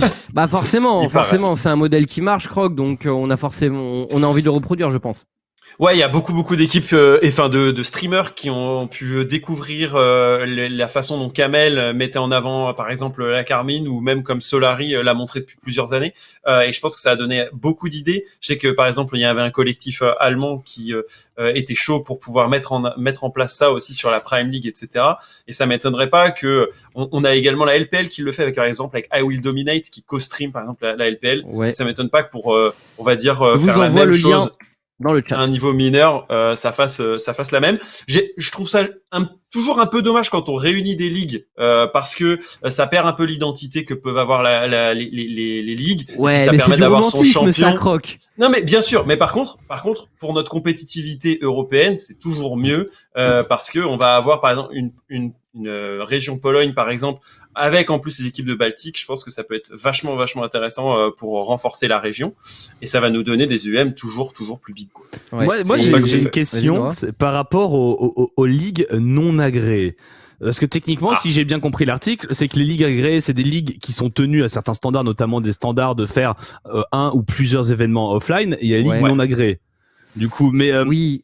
C'est-à-dire que t'as des pays qui vont se rajouter au fur et à mesure dans des ligues non agréées. Imaginons que je crée ma nation indépendante et que je monte un tournoi de League of Legends. Est-ce que je pourrais rentrer en tant que ligue non agréée, par exemple? Ou est-ce qu'on pourrait avoir des trucs qui se créent un petit peu? Je pense pas, mais l'idée m'a fait rire.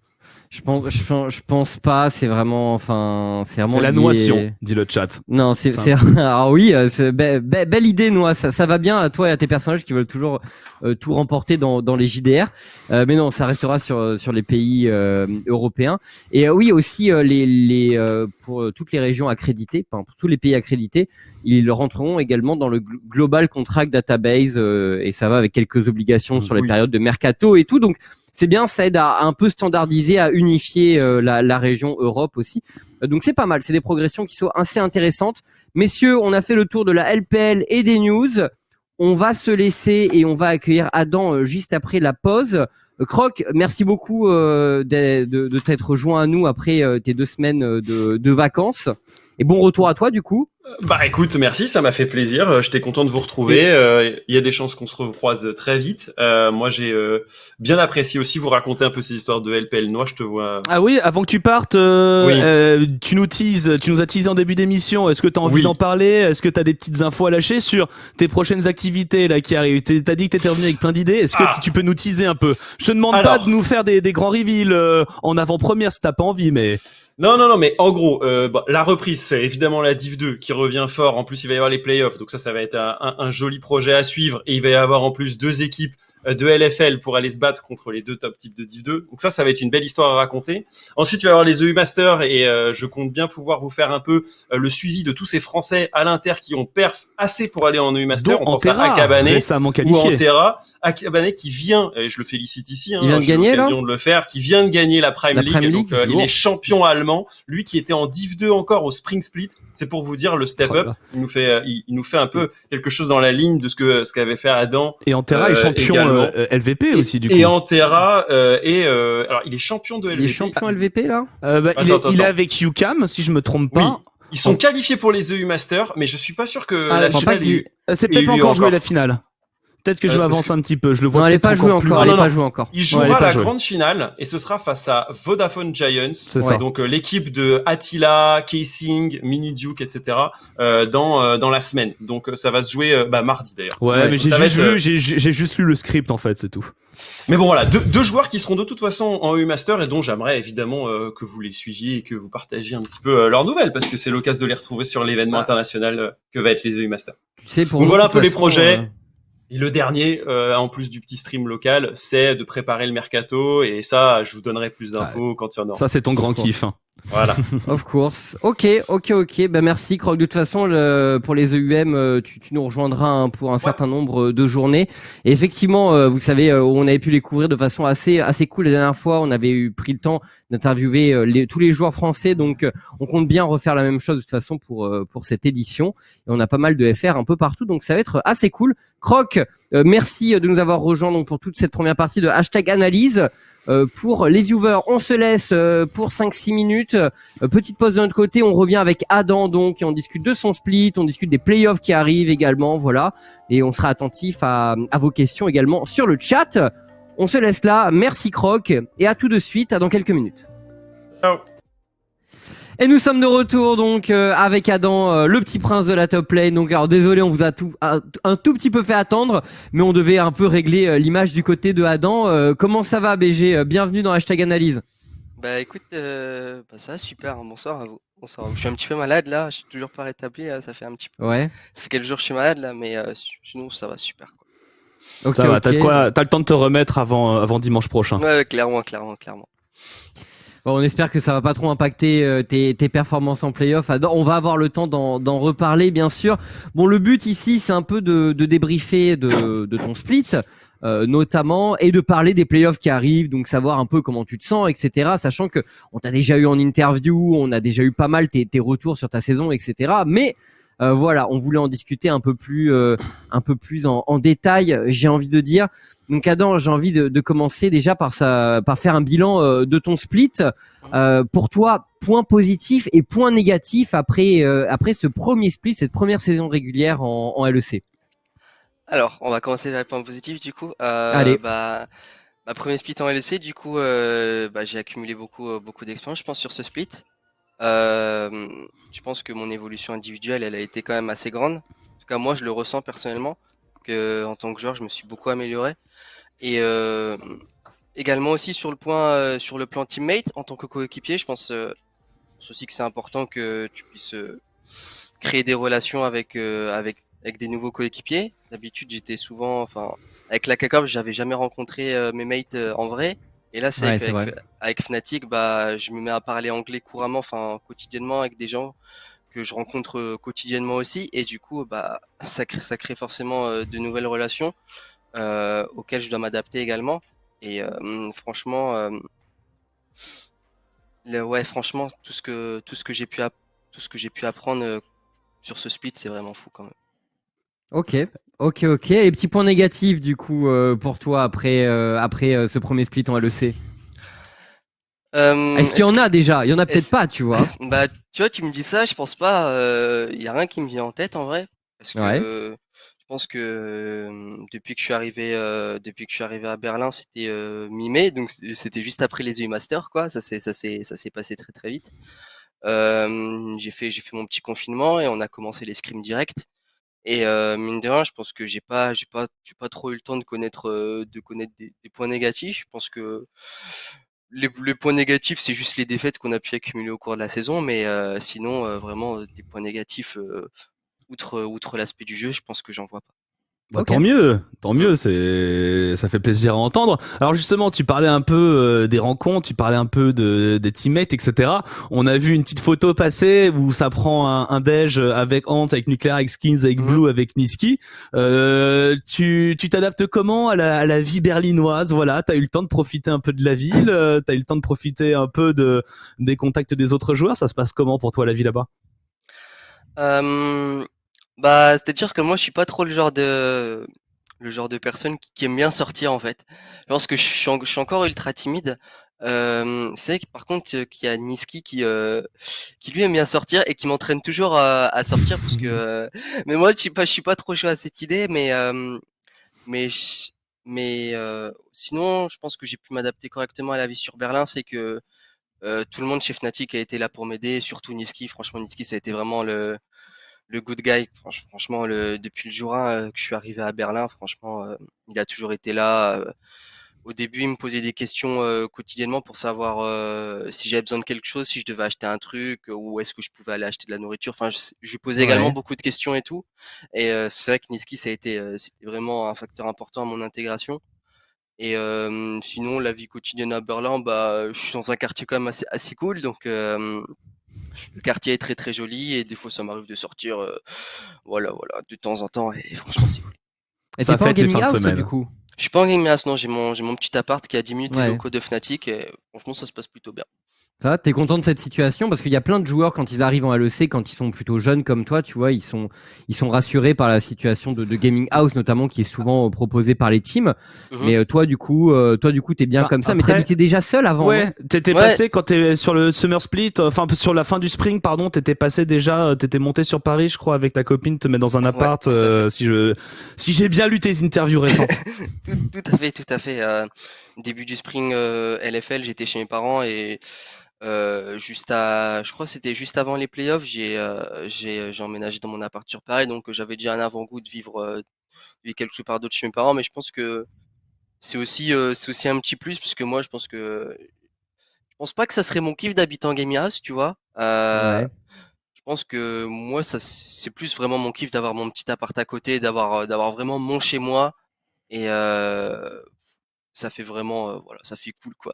J'ai mon En vrai, je appart quoi, c'est comprends. cool. Ah ouais. Ouais, en Mmh, vrai, je comprends mmh. grave, hein, effectivement, mais c'est intéressant parce que il y a plein de jeunes joueurs, tu vois, qui choisissent pas forcément de faire ce choix-là. Donc, enfin, pour moi, ça prouve un peu de maturité aussi de ton côté. Et je comprends le fait. Enfin, effectivement, habiter seul, c'est quand même assez cool. Tu parlais de Niski qui t'avait pas mal pris sous son aile au début. Et il paraît aussi que Bwipo, il t'a pris un peu comme son disciple finalement. Lui, c'était le top laner de l'équipe pendant des années. Mmh. Ça se passe comment la relation avec lui? C'est pas pareil qu'avec Niski, j'imagine, mais c'est quand même quelqu'un qui doit essayer de te pousser vers le haut et de te faire progresser. Comment ça fonctionne entre vous? Bah, je pense que Bwipo et moi, on a peut-être une relation un petit peu particulière parce que comme tu le disais, bah, c'était l'ancien top laner et moi j'arrive top laner sans expérience qui fait son premier split en LEC et qui est accompagné d'un joueur d'une telle expérience. Bah forcément, Bwipo également, quand j'ai commencé pour la première fois à scrim tous les jours des teams LEC, à scrim quotidiennement les top laners LEC, donc à devoir m'adapter au niveau LEC du coup, au moins sur la top lane, bah forcément Bwipo au début il a été d'une grande aide. Euh, c'est il a pu me proposer plusieurs aspects, plusieurs visions, plusieurs comment dire façons de jouer sur la top lane et je peux dire que c'est quand même beaucoup grâce à lui que j'ai pu autant m'améliorer et autant m'adapter comment dire au niveau LEC. Parce que comme je l'avais dit aussi dans mes précédentes interviews, je pense que le niveau sur la top lane en tout cas entre la LEC et l'ERL, il y a quand même un très très gros écart. Et, euh, et Bwipo, c'est grâce à lui que j'ai pu m'adapter plutôt facile. T'as Alors des justement, exemples attends, je vas-y, voulais vas-y. savoir, est-ce que t'as un petit exemple d'un moment où Bwipo t'a aidé un peu, tu vois, genre, je sais pas, genre vous faites des 1v1 par moment, est-ce que t'as un petit souvenir d'un moment où qui t'a marqué, où tu sais, où genre notamment il t'a un peu aidé? Alors, bah, c'est vraiment tout con, hein. Par exemple, Ouais. juste comment tu frises une lane. Par exemple, comment tu peux freeze une lane juste devant ta tour. Et il m'a juste appris à freeze une lane juste devant ta tour sans pouvoir être puni par le jungle en face. Et c'est tout con, mais c'est tous des petits trucs comme ça, vraiment, des petits trucs pixels qu'il a pu m'apprendre comme ça tout au long du split. Comme là, le fait de freeze, le fait de, le fait de prendre un trade au lieu de farm, le fait de décaler, de give up une wave pour aller aider ton jungle, par exemple. Tout ça, c'est des petits trucs tout bêtes, mais auxquels j'aurais pas forcément pu penser. Et tous ces petits trucs m'ont permis de m'adapter et d'avoir un gameplay un petit peu plus pixel sur la lane. Et, et franchement, c'est très très cool aussi. Top. Et justement, je voulais rebondir là-dessus. Donc, on parlait du niveau tu parlais du niveau de la top lane LEC. Alors, statistiquement, tu fais partie des meilleurs. Alors, c'est quoi ton ressenti? Est-ce que tu as pu affronter Wunder, Odo Amné? T'en parlais un peu au début de la saison. C'est des noms que tu voulais rencontrer. Et même aussi au passage, du coup, qu'est-ce que t'as pensé un peu de tout ça? Et la question bonus, c'est est-ce que t'as aussi tenté ta chance contre Bwipo en 1v1? Juste pour le plaisir. Alors, non, je pense que Bwipo, les seuls 1v1 on n'en a pas fait beaucoup. On a juste fait des 1v1 pour train différents match-up auxquels j'allais pu avoir par exemple en ALEC, du coup, pour voir des petits micro-trades à prendre, à ne pas prendre. Et ouais, comme tu le disais, c'est qu'avant mon entrée en ALEC, bah, j'avais de grandes attentes sur le niveau des top laners. Et il y avait bien sûr Odo Amné, Irrité Wunder, du coup c'était vraiment les trois auxquels je m'attendais à le plus de challenge bien sûr. Et avec du recul, enfin maintenant que le split est fini, je pense que je suis assez content de ce que j'ai pu prouver en tout cas sur ce split et même content de ce que j'ai pu aussi prouver rien que sur la ligne phase. Je pense que j'ai pu au moins montrer que j'étais un bon laner. Et et franchement, c'est vraiment l'essentiel pour moi parce que j'avais quand même un peu peur de me faire vraiment outclass par tout le monde, hein, littéralement tout le monde. Ouais. Mais quand je regarde, je pense que je me suis plutôt bien adapté et, T'as et des bonnes stats, hein. ouais, T'as j'ai des des bonnes bonnes stats. stats sur la Ouais, top lane, justement, hein. justement. Et C'est les petits solo kills là, ça te fait un truc ou pas d'être au top des solo kills en Europe?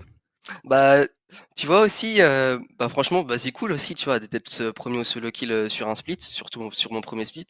Et aussi, c'est un peu une preuve de ma bonne adaptation à la ligue, puisque bah avant mon entrée en LEC aussi, je tenais quand même à garder mon gameplay un petit peu agressif. J'aime bien être dominant sur la lane. Et bah ça reflète le fait que même si c'est mon premier split, j'ai pas peur de tenter et d'oser. Et, justement, je pense que ça fait partie de mes plus grandes forces d'avoir peur, pas forcément de rien en fait, et de juste tenter quoi qu'il arrive. Ouais, ouais, ouais. Et petite question bonus aussi sur la top lane. Si tu devais te classer à un endroit en LEC, tu te mettrais où? Middle of the pack, top 3, voilà, genre, tu t'estimes où actuellement après ton premier split? La petite question. Alors, en vrai de vrai, je vais juste parler uniquement de mon split et je pense et uniquement le ressenti que j'ai eu après avoir face au moins 2 fois tous les top laners LEC. Je pense qu'en termes de laning phase pure, je pense, en prenant en compte vraiment qu'il n'y ait pas le jungle en face, vraiment que ce soit vraiment purement un V1. Euh, Moi, je peux me mettre dans le top 4 ou 3, on va dire. Ouais, ouais. Ouais, je pense que je considère toujours Odo Amené comme le premier, et ensuite entre 2, 3, 4, il y a Irit, Wunder et moi. Mhm. Euh, je sais pas encore, je pense que je suis pas assez, je vais pas me placer pas deuxième, troisième, quatrième, je sais pas, mais je pense que Irit, Wunder et moi, on est des très très bons top laners en tout cas sur la lane. Et en tout cas, je pense que la performance qu'on a fournie sur ce split, je pense qu'elle est à peu près, elle s'équivaut un peu, à peu près. Et c'est pour ça que moi, je mettrais juste Odo amené au-dessus et je me classe à peu près parmi dans le top 4. Ok. C'est légitime, hein. Mm. Ouais, j'avoue. Ouais, ouais. Ouais, effectivement, t'as fait un bon split, hein, honnêtement, sur la lane. Sur la lane, t'as montré plein de bonnes choses, je suis d'accord. Alors, prochaine question, moi je change un petit peu de sujet. Je parcourais une de tes interviews, ça parlait un petit peu de coach, notamment le bro Yamato. Mhm. Donc voilà, Yamato, on l'a vu passer par plein d'équipes, par Vitality, même par les Sandbox. Là, il est avec toi chez Fnatic. Et c'est vrai, moi je m'intéresse un petit peu au discours de Yamato. Mhm. Je m'intéresse à cette légende vivante. Chez Sandbox, il est appelé le random meme generator ou générateur de discours aléatoires. On sait qu'on a entendu ces discours. Moi, la question c'est, est-ce que ça marche? Est-ce que ça marche? Est-ce qu'après un discours de Yamato avant un match, vous arrivez galvanisé sur scène, serein ou alors déstressé? Ça fait quel effet un petit peu ce discours, ce Yamato speech? Et est-ce que ça t'aide? Euh, Est-ce que ça t'aide? Bah, je pense que ça m'a beaucoup aidé au début. Au début, bien sûr, d'avoir. Bah, je pense que avant la première game, juste à son discours, c'est là que j'ai compris que bah, Yamato c'était un coach incroyable en fait, rien que par le discours. C'est rien que par son discours, il a pu me mettre en confiance déjà dès la première game contre Misfit. Et ensuite, après les games, il a toujours fait ses petits discours et je pense que c'est super. En tout cas, moi, c'était important pour moi au début qu'il fasse ses speeches pour me mettre en confiance, et aussi vraiment pour me mettre encore plus à l'aise dans l'équipe. Parce que même si j'étais peut-être déstressé à l'idée d'aller en game, ça restait quand même mes premiers matchs avec une nouvelle équipe, mon premier match dans une nouvelle ligue, et les premiers matchs avec des nouveaux teammates aussi. Et bien sûr, bah, ça fait un peu peur, bien sûr, puisque t'as pas envie de décevoir dès les premiers matchs. Et les petits discours de Yamato, bah, ils m'ont fait me mettre beaucoup plus à l'aise avec l'équipe, puisque après chaque discours, Yamato, il veut que tout le monde crie. Bien sûr, il veut qu'on crie tous Fnatic. Moi, au début, je le faisais pas, tu vois, j'étais un petit peu timide. Mais maintenant, vu que je suis bien dans l'esprit Fnatic et que Yamato me l'a fait comprendre que je suis pas juste qu'un nouveau joueur, je suis aussi un membre de la famille Fnatic maintenant. Euh, Bah, c'est maintenant je crie après les discours, et franchement Yamato c'est vraiment un coach incroyable en tout cas. Euh, comme j'ai dit, il m'a mis à l'aise très très facilement, et il m'a beaucoup aidé aussi sur le jeu et aussi sur le plan humain, et franchement je le suis super reconnaissant pour ça en tout cas. Ok. Top, mais c'est tout un mystère, hein, les discours de Yamato. J'aimerais parfois être une petite souris pour entendre toutes les tirades et en faire un best-of à diffuser, et peut-être à diffuser avant des grandes batailles, voilà, un peu partout sur la terre. Ouais, non, il a créé son style autour de ça, on est d'accord. Et du coup, bah, c'est cool que ça t'aide, honnêtement. En tout cas, c'est cool que ça ait pu te mettre à l'aise. Alors du coup, tout à l'heure, tu parlais justement, c'est intéressant, tu parlais de Bwipo qui t'avait proposé plusieurs styles au niveau de la top lane. Du coup, c'est un peu toi qui as choisi. Comment ça s'est passé? Parce que Bwipo, en interview récemment, il a dit que tu t'étais bien adapté, on va dire, aux forces de l'équipe, et que tu n'avais pas cherché à faire en sorte que l'équipe, tu vois, s'adapte à toi, mais que tu t'étais vraiment adapté. Du coup, ton style. Actuellement, on te voit être très agressif dans les premiers niveaux en lane pour essayer de chercher rapidement un petit avantage, un TP advantage peut-être, ou un petit décal vers la mid lane. Voilà, pour l'instant, c'est plutôt ça ton style, un weak sider un peu agressif en early game. Et j'ai envie de dire, est-ce que si je dis ça, t'es d'accord avec moi ou pas? Mmh, non, je pense que je suis d'accord avec toi. Heu, c'est, on va dire le plan de jeu, Wixsider, très agressif donc même si je suis laissé, en Wixsider early game, bah, j'arrive toujours à créer au moins, des petites occasions, même si je suis potentiellement laissé en 1v2 sur l'early game et je pense que c'est ça l'ADN de notre équipe aussi, jouer bot side, ça nous a très, très bien réussi cette saison et ça je l'ai compris aussi, au premier scrim qu'on a fait chez Fnatic, hein. Je pense qu'on l'a tout de suite compris que en tout cas, tout le monde a compris que me laisser tout seul early et que moi je dois essayer de montrer que je suis meilleur et ensuite qu'on essaye de jouer pour la bot lane, en tout cas early, essayer de donner vraiment un avantage assez conséquent à la bot lane. Et que moi de mon côté j'essaye de pas trop int, c'est en tout cas ce qui nous permettait de gagner le plus de games et on a su retranscrire ça en tout cas, pendant les games LEC. Pour répondre à ta question aussi, pendant les premiers scrims, on savait pas encore c'était quoi notre ADN. Ouais. En tout cas, moi j'essayais juste d'avoir en tout cas le même gameplay que j'avais à la K-Corp, parce que je voulais pas entrer dans une autre équipe et juste jouer un jeu qui était pas le mien en fait.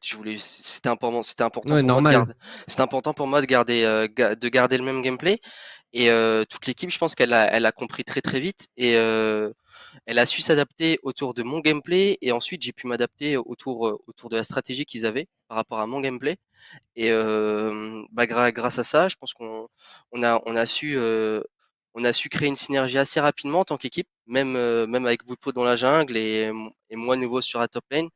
Et c'est grâce à ça quoi qu'on a su devenir plutôt fort rapidement en équipe. C'est un style qui te plaît, toi, du coup, d'être dans cette situation et ou est-ce que tu voudrais qu'on joue un peu plus pour toi par moment? Voilà, c'est la petite Genre, question. C'est tu ton prends un premier split, hein, Jace, mais tu prends un Jace, on te met un jungler en permanence sur ton top side qui te met des wards jusqu'à la T3 et qui te dit vas-y pulvérise-le et qui vient dive toutes les 2 vagues. Ah bah bien sûr, ça ferait kiffer bien sûr. Après, je pense pas que actuellement, en tout cas, je pense pas que moi je puisse être quelqu'un qui solo carry les games sur la top lane. Pas en LEC en tout cas, je peux pas. Je pense pas que j'arriverais à solo win la game si j'avais toutes les ressources sur moi. ok. C'est aussi un truc qu'on avait décidé, enfin qu'on avait en tout cas compris chez Fnatic que si on mettait toutes les ressources sur juste un side de la map, je pense que c'était jamais bon et et c'était encore moins bon si on mettait plus de ressources sur moi que sur la bot lane et Ok. c'est pour ça que pendant le split, on avait essayé de jouer vraiment beaucoup, beaucoup, beaucoup, beaucoup, beaucoup autour de la bot lane parce que c'est ce qui nous réussissait le plus. Et à chaque fois qu'on essayait de jouer vraiment autour de moi, on n'avait pas trop de réussite. Euh, mais, Tu penses au euh, mais- game d'Olaf, par exemple, en officiel? Parce que t'as eu des games d'Olaf quand même où c'est pas trop un champion de weak side, tu vois. ouais, bien sûr. Mais ouais, par exemple la Game Shalk où j'avais quand même beaucoup run down, j'ai fait beaucoup d'erreurs. Je pense aussi à la game SK en fin du split. En fait, il y a vraiment eu 3 games où je pense qu'on a mis beaucoup de ressources sur la top lane. C'était bien SK, c'était Schalke et il y avait une troisième game, je sais plus laquelle. Mais en tout cas, les 3 games où on avait mis des ressources sur moi, c'était des défaites. Et, ces 3 games, en tout cas, elles nous ont fait comprendre que vraiment jouer autour du bot, c'était la meilleure solution, en tout cas pour l'équipe.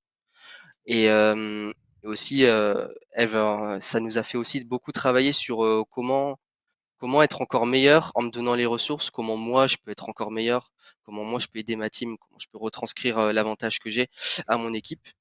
Et en tout cas, c'est quelque chose qu'on travaille beaucoup pendant les scrims pour préparer en tout cas le playoff contre Vita, puisque aussi on s'était aussi mis d'accord sur le fait que on pourra pas gagner si on continue d'avoir ce même gameplay sur le fait de toujours jouer bot side. Parce que bah faut savoir s'adapter aussi en fonction des équipes et aussi faut savoir surprendre les ennemis aussi. Et en tout cas, c'est Ouais. quelque chose qu'on travaille beaucoup. Mais désolé pour la réponse un peu longue, mais bien Non, non, mais sûr vas-y, que vas-y, Non, on non, est là pour non. ça, hein. ouais, bien Et on sûr est là pour que prendre le ouais, temps. jouer topside, bien sûr que ça me ferait plaisir, mais pour l'instant, moi, je suis complètement content que que Upset, il puisse faire son travail d'AD carry, quoi, parce qu'il le fait super bien. Et moi, je suis super content de pouvoir l'aider aussi et aussi de pouvoir prouver que même en weak side, je peux être un top laner très très impactant dans la game.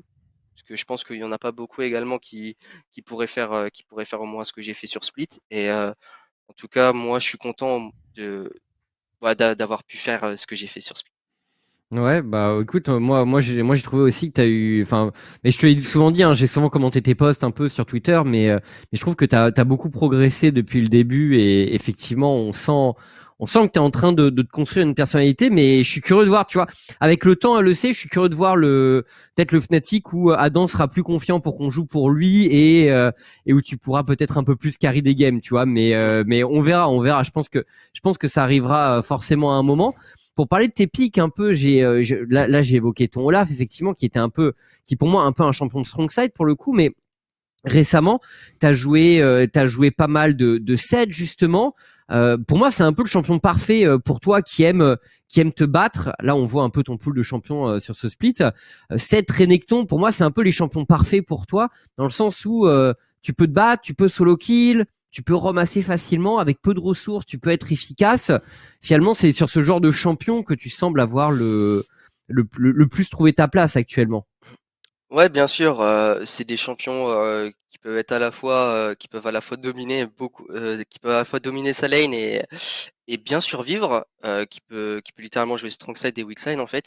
Et ce qui est bien avec ces champions, c'est que bah, si le plan de jeu c'est de jouer bot side, bah, c'est des champions avec lesquels tu peux facilement farm en plus, et des champions avec lesquels tu peux pas te faire dive.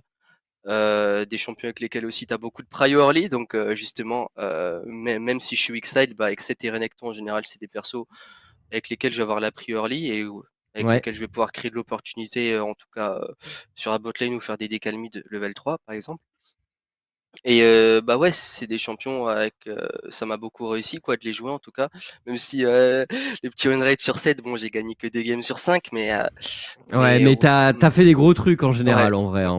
mais T'as ouais, fait des gros trucs. c'est mon ADN quoi, ces champions, c'est vraiment ce qui me représente le plus en tant que top laner bien sûr. Alors justement, on voit certains pics qui arrivent, qui reviennent un peu dans la méta. On peut penser au Kennen en ce moment. Par exemple, on sait qu'en Corée, il y a des Jace à tour de bras. On dit que t'aimes pas les champions range. Est-ce que c'est des choses c'est des champions vers lesquels tu pourrais t'orienter ou ça va rester un peu dans du bon bruiseur de combat? Mmh. C'est vrai ou pas déjà? Tu vois, un Est-ce que c'est champion vrai? comme Est-ce que Kennen, c'est c'est vrai? vrai, Mmh. tu vois, on te connaît pas trop pour ton Kennen. C'est un Mmh. grand truc en Corée par exemple, mais toi t'es comment par rapport à ce genre de pic? Je suis un peu réticent face à Kennen en vrai. Ouais, je vais pas dire trop de trucs, mais Non, non, voilà mais quoi. t'inquiète, t'inquiète, Ouais, t'inquiète, t'inquiète. ouais. Et J'aime j'imagine pas. que t'as déjà joué Kennen, tu vois. Ouais, voilà, mais j'aime pas trop le perso, tu vois, mais ça me dérangerait pas non plus de le jouer, bien sûr. Ok. Mais par contre, je suis un très très gros joueur de Jace Ouais. et voilà. Je vais rien dire, mais voilà. Ouais. Nice. Ok, ok. Mais ouais, alors, et t'as des champions que t'aimerais bien sortir on stage, tu vois. Genre, alors, bien sûr, il y a ton Darius, par exemple, qui est assez historique, mais peut-être qu'avec le champion du Stridebreaker, c'est quand même plus difficile Clairement, clairement. maintenant en compétitif. Mais je sais pas, toi, dans ta carrière, là, tu te dis, il y a des champions que t'aimerais bien sortir à un moment ou un autre. Tu vois, tu parlais de ton Jace, par exemple, tu l'as pas encore joué. J'aimerais tellement sortir Jace. Franchement, j'ai hâte de jour où je vais pouvoir sortir le Jace parce que Jace, c'est un champion que j'avais juste commencé à prendre en main un petit peu avant la fin des EU Masters, je dirais. Et, et ensuite, bah, jouer Jace en ERL et ensuite jouer Jace en LEC, bah, c'est encore un cap que tu dois passer, quoi, parce que Jace, c'est quand même Ouais. un champion très très compliqué. Et justement, moi, je me sens vraiment confiant sur ce champion. Et justement, le fait de pouvoir sortir un Jace en LEC, ça va vraiment montrer que moi, personnellement, je pense que ça va vraiment montrer que je suis vraiment confiant. En tout cas, autant individuellement que sur le perso.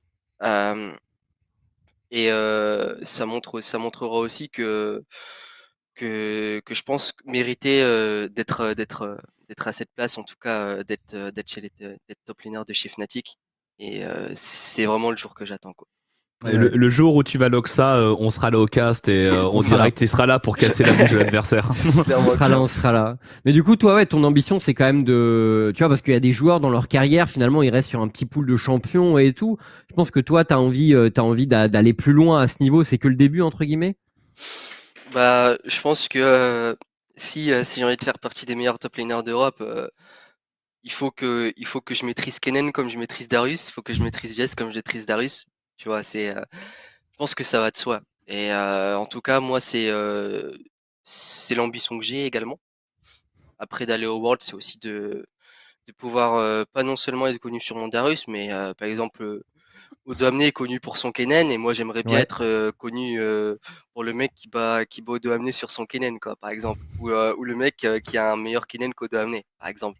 Et Il est chaud ça son Kennen. ça me ferait super plaisir. Tu vois. Ok. Je passe sur la fin du split. Après, on parlera un tout petit peu des playoffs. On parle un peu des 2 dernières semaines. Les derniers matchs n'ont pas été évidents pour Fnatic, alors que vous sembliez en grande forme. Qu'est-ce qui a changé? Est-ce que c'était la méta? Qu'est-ce qui s'est passé, on va dire, sur cette toute fin de saison où il y a peut-être un mini slump? Alors attends, tu permets 2 secondes? Oui, pas de problème. Ouais, Vas-y. t'inquiète, tous, t'inquiète. T'inquiète. Ok, pardon. Alors du coup, Ouais. alors, Je disais, je te répète la question, non, effectivement. c'est bon, j'ai entendu, t'inquiète. Ah bah c'est T'inquiète, bon, bah j'ai entendu. nickel Non, alors. c'est parfait. Excuse-moi. Je crois que T'inquiète, ouais, prends ton c'est bon, temps. ça va super, ça va super. Bah, il y a une semaine, il y a toute l'équipe qui s'est faite vacciner, et il y a quelques joueurs qui sont tombés malades après la vaccination, et on a perdu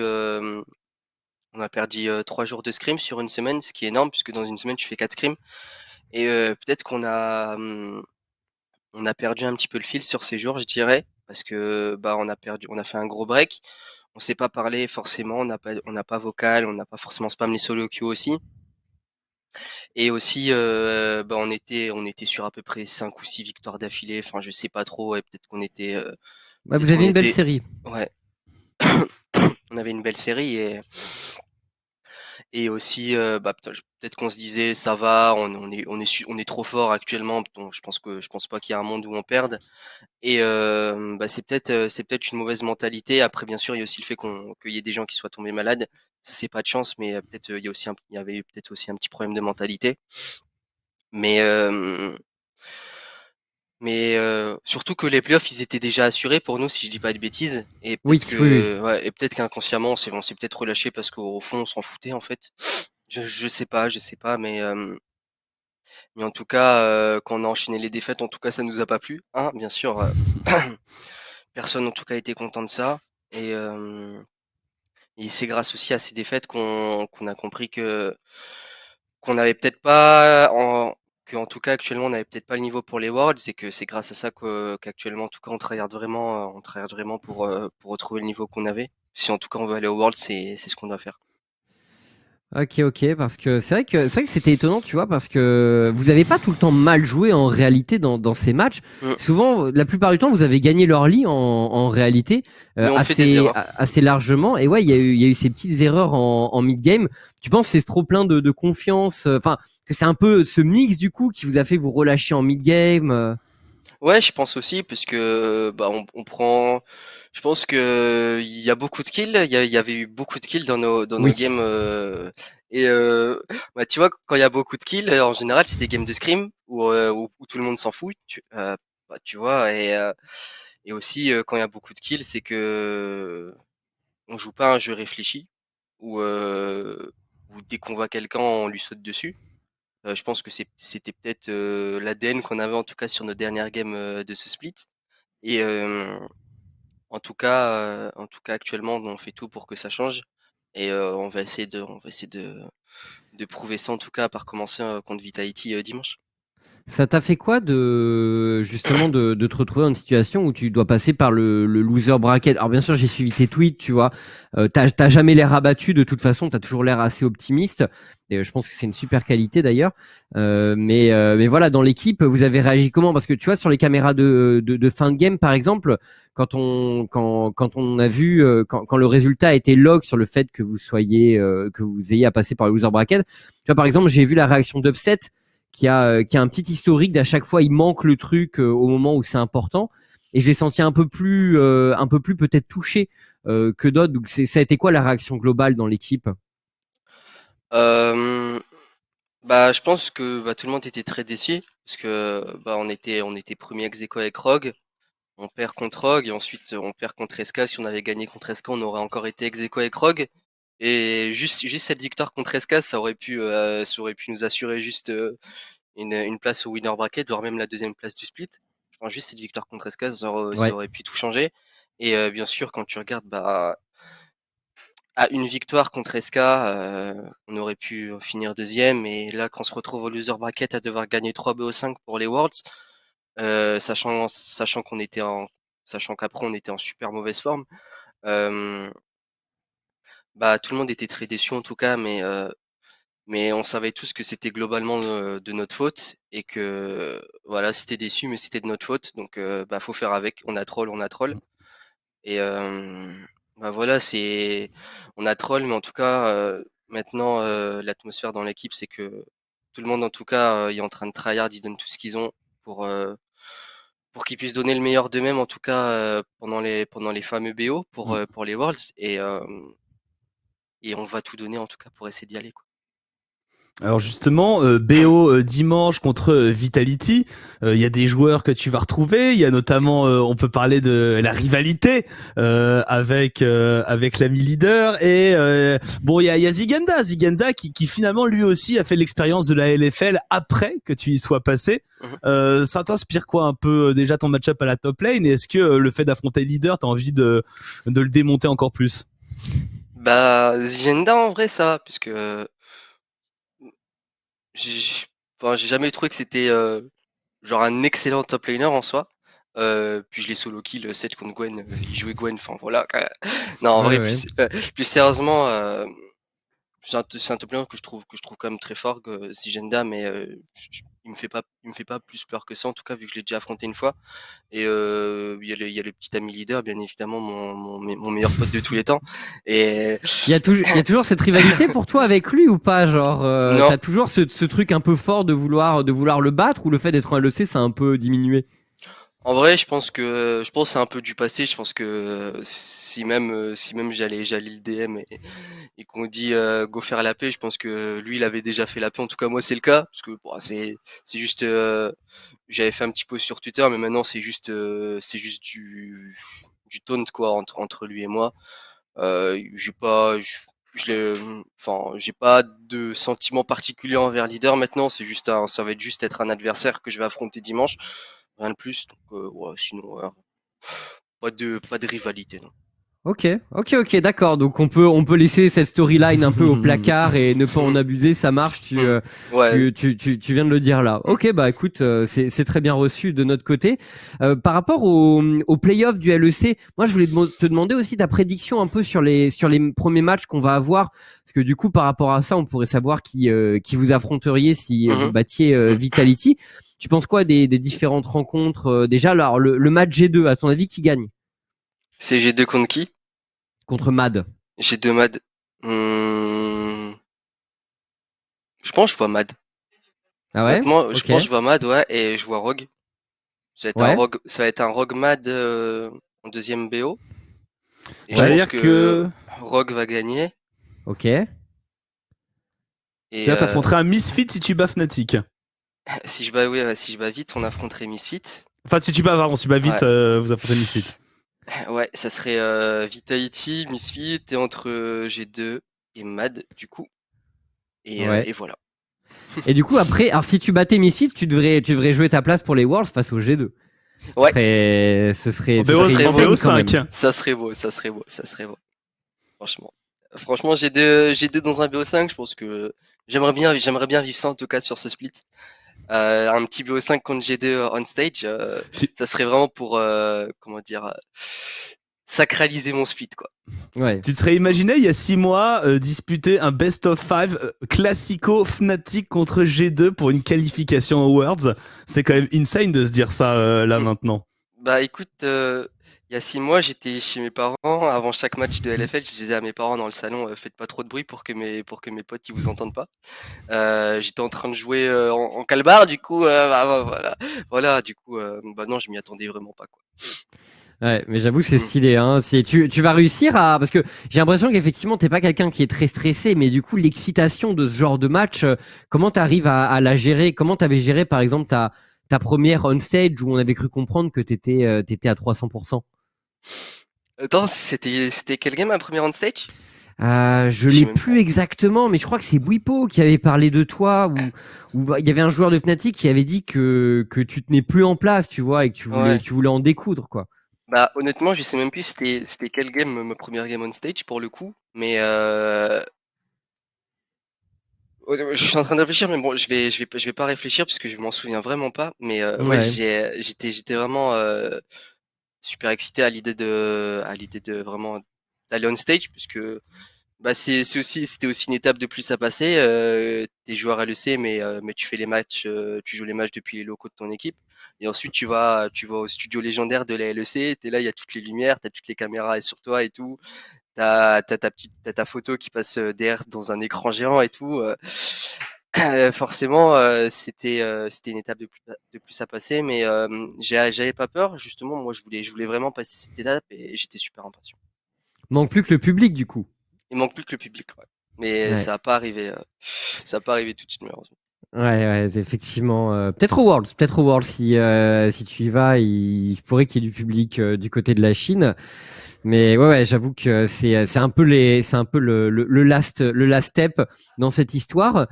Écoute, je t'ai pas mal dit aussi que tu vois, je réponds beaucoup à tes tweets. J'aime beaucoup le fait que tu débriefes tes matchs un peu sur les RS. Je voulais te demander pourquoi tu le fais finalement. Parce qu'il y a des joueurs qui le font. Il y a des joueurs qui le font moins. Toi, tu le fais à chaque fois. À chaque fois, tu lâches un petit message sur Twitter. C'est pourquoi soit ça te permet de faire le point un peu. Tu veux juste garder contact régulièrement avec ta communauté et leur dire comment tu te sens. Voilà. Pourquoi tu réagis aussi souvent à tes rencontres? Bah, moi, j'aime bien donner mon ressenti après les games. Bah, comme tu le disais, c'est vraiment pour. J'ai vraiment envie de garder cette proximité avec ma communauté, de tout le temps leur donner, comment dire, une update sur comment je me sens après la game, sur le ressenti que j'avais aussi. Et aussi, je donne des ressentis, par exemple, sur les points, par exemple, des points sur lesquels je pourrais m'améliorer. Comme ça, je leur dis aussi où j'en suis en tant que joueur, et comment et le joueur peut-être que je serai demain. Et en tout cas, moi, je trouve que c'est super important. En tout cas, j'y tiens vraiment à faire ça. Ok. Moi, je trouve que c'est une très bonne chose, hein, Mm. pour le coup, prendre le temps. C'est mon métier, je le fais moins que toi, donc à partir de là. Effectivement, nous, il va falloir qu'on ait une réunion sur ton Twitter d'ailleurs. Mm. Mais, Ouais. mais ouais, du coup, Adam, bah écoute, on est un peu arrivé au bout des questions qu'on avait à te poser. Bon, dans l'ensemble, relativement confiant et excité pour les playoffs. Du coup, c'est le bilan, je pense, rapidement Ouais, pour toi. c'est ça le feeling global, je dirais. De toute façon, moi, je suis pas quelqu'un qui est pessimiste dans tous les cas. S'il y a un petit peu d'espoir, j'y croirai à 100%. Et d'autant plus que je peux pas me permettre d'y croire à 99% alors qu'on a vraiment le potentiel d'aller aux Worlds. Je trouve que ça serait même pas respectueux envers mes teammates. Et en tout cas, moi, j'y crois à 100% et on va tout faire. Bah écoute, bah super. Honnêtement, nous on te soutient en tout cas et on espère que tu vivras une belle aventure dans ces playoffs et que tu arriveras à briller. Adam, on va te libérer. T'as peut-être du stream, ce genre de choses. Tu stream en ce moment? Non, juste bah depuis que je suis un LEC, je stream pas trop, hein, mais Ouais, on est d'accord. Hein, je te vois ouais, peu Full aussi en training. vrai. ouais, je stream très très rarement malheureusement. Là, je le stream pas trop puisque bah, là, je suis malade et là, le planning, il est quand même assez un peu gros en LEC puisqu'on faut préparer, on fait pas de pause jusque dimanche en tout cas, et parce qu'on est en train de full tryhard et du coup, c'est un petit peu fatigant et j'aurai pas trop le temps non plus cette semaine malheureusement. C'est un truc qui te manque un peu les streams? Bah, ça manque beaucoup. Les seuls streams que j'ai fait, tu vois, je trouvais que c'était vraiment différent de l'époque où j'étais à la K-Corp. Quand j'étais à la K-Corp, bah, je streamais de mon appart à Paris, j'étais quand même super à l'aise. Là, je suis pas forcément à l'aise, tu vois, ici. Je sais pas pourquoi, mais c'est un sentiment que j'ai. Je suis pas encore trop à l'aise. Peut-être que c'est parce que c'est peut-être, je suis peut-être pas entièrement setup, mais Ouais. ouais, peut-être que la co elle est pas bonne aussi, puisqu'en stream je joue à 62 ping, parce que la Côte Berlin elle est vraiment pas folichon. Forcément, ça joue. Hein.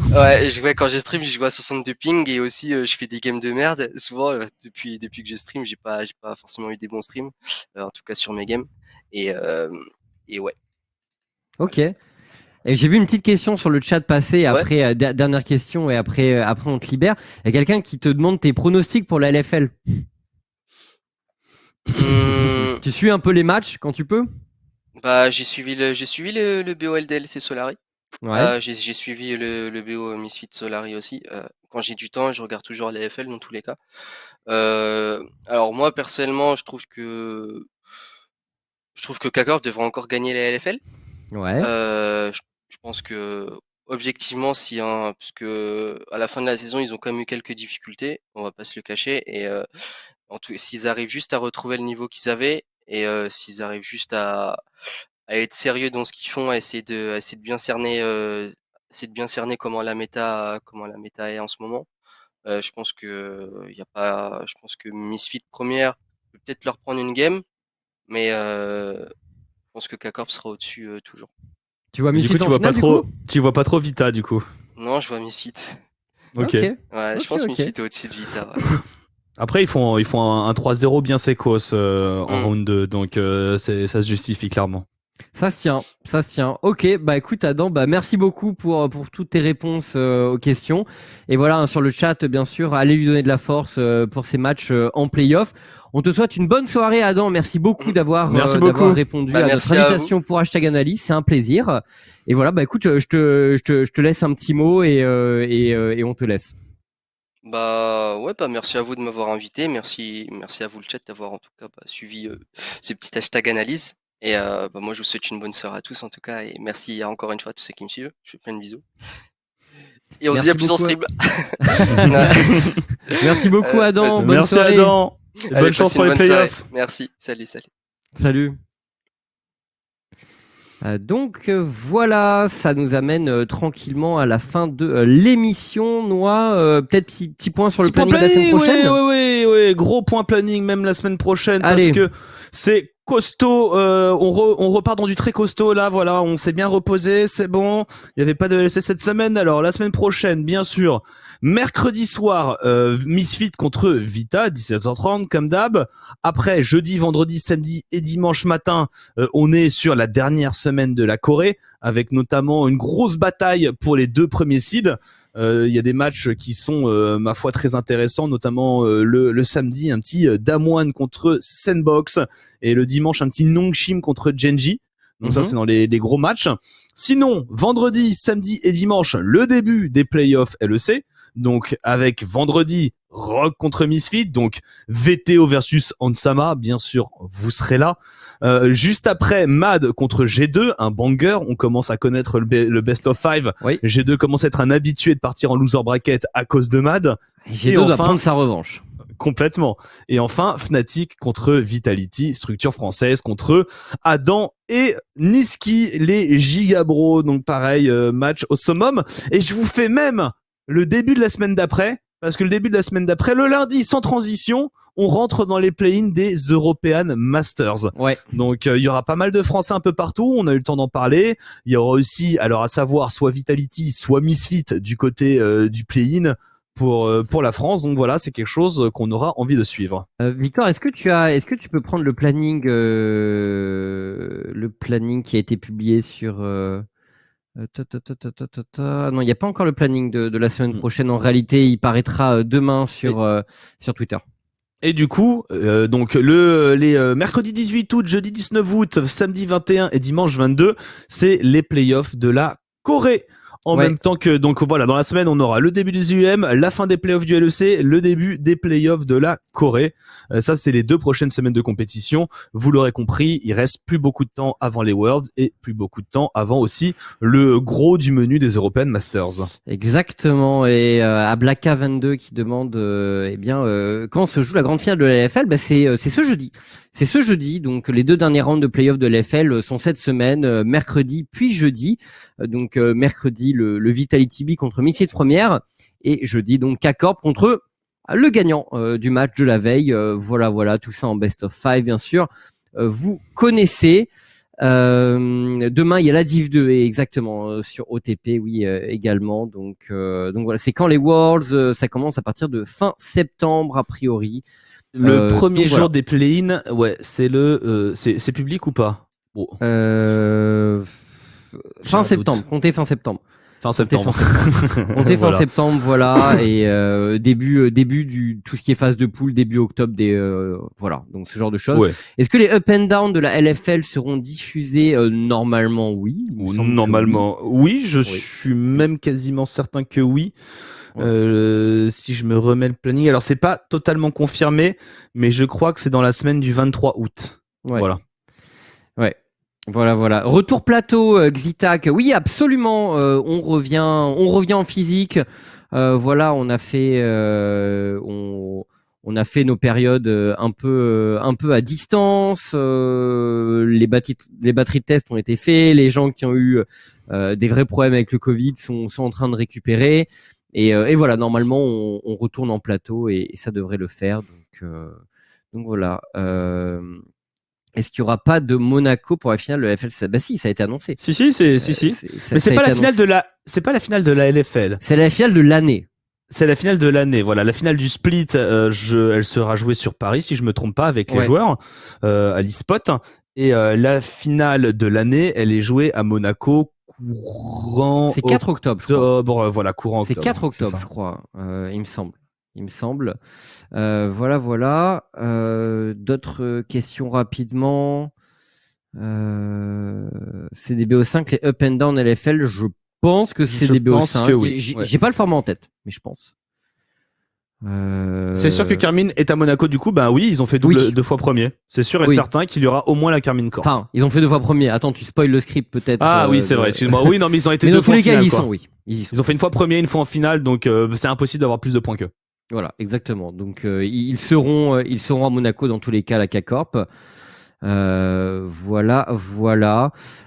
C'est qu'un analyse. C'est vrai qu'on devait l'avoir en analyse. On verra pour l'avoir un peu plus tard. Hein. C'est vrai que on a vu un peu IRL les joueurs de la K-Corp récemment et ils avaient l'air d'être assez chauds pour faire du DS Striker aussi.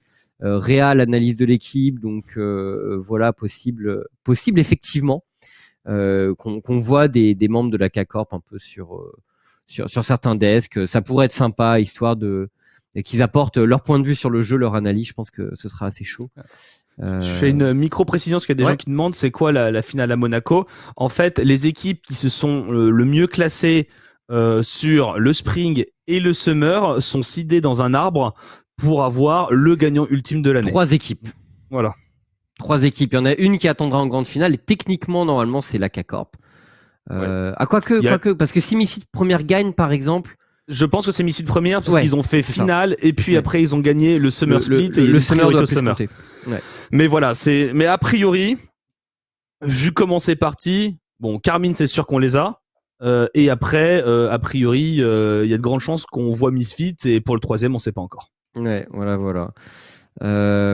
Exaki Kandesk, pourquoi pas hein, honnêtement, nous on est friands de joueurs français, hein, donc voilà, on va essayer d'en faire passer de toute façon dans tout ce qui est European Masters, etc. Playoff de LEC, puis on a les Worlds après, vous le savez, donc on va avoir du monde à inviter, on va se préparer une shortlist avec du monde, vous verrez du beau monde sur OTP, soyez-en sûrs, on est là pour vous proposer une fin de saison 11 de folie. Honnêtement, et on va tout faire à ce niveau. Cap sans desk, alors peut-être pas. Chap en desk, pourquoi pas, on verra. On verra Chap, on aime bien la voir hein, de toute façon. Mais vous verrez, peut-être que vous verrez Chap plus rapidement que vous ne le pensez sur OTP. On verra. Bref, Les ligues. je pense qu'on est arrivé au bout de l'émission, Noah. Tout à fait. Vous avez la totalité des infos, vous avez le planning. On rentre dans le plat principal. Voilà, on rentre dans vraiment la conclusion d'une belle année de League of Legends, d'une année bizarre. Et ça va être un gros kiff. Là, ça va être un petit sprint jusqu'en fin octobre. Et on espère que bien vous suivrez avec attention tout ce qui se passera sur OTP. Donc voilà. Du coup, on vous souhaite une très très bonne soirée. Et on se retrouve dès demain sur OTP avec la Div 2 et sinon bien tout le reste de la semaine avec notamment la LFL. Des bisous tout le monde. Voilà. Salut tout le monde, bonne soirée à tous. Merci d'avoir suivi #analyse.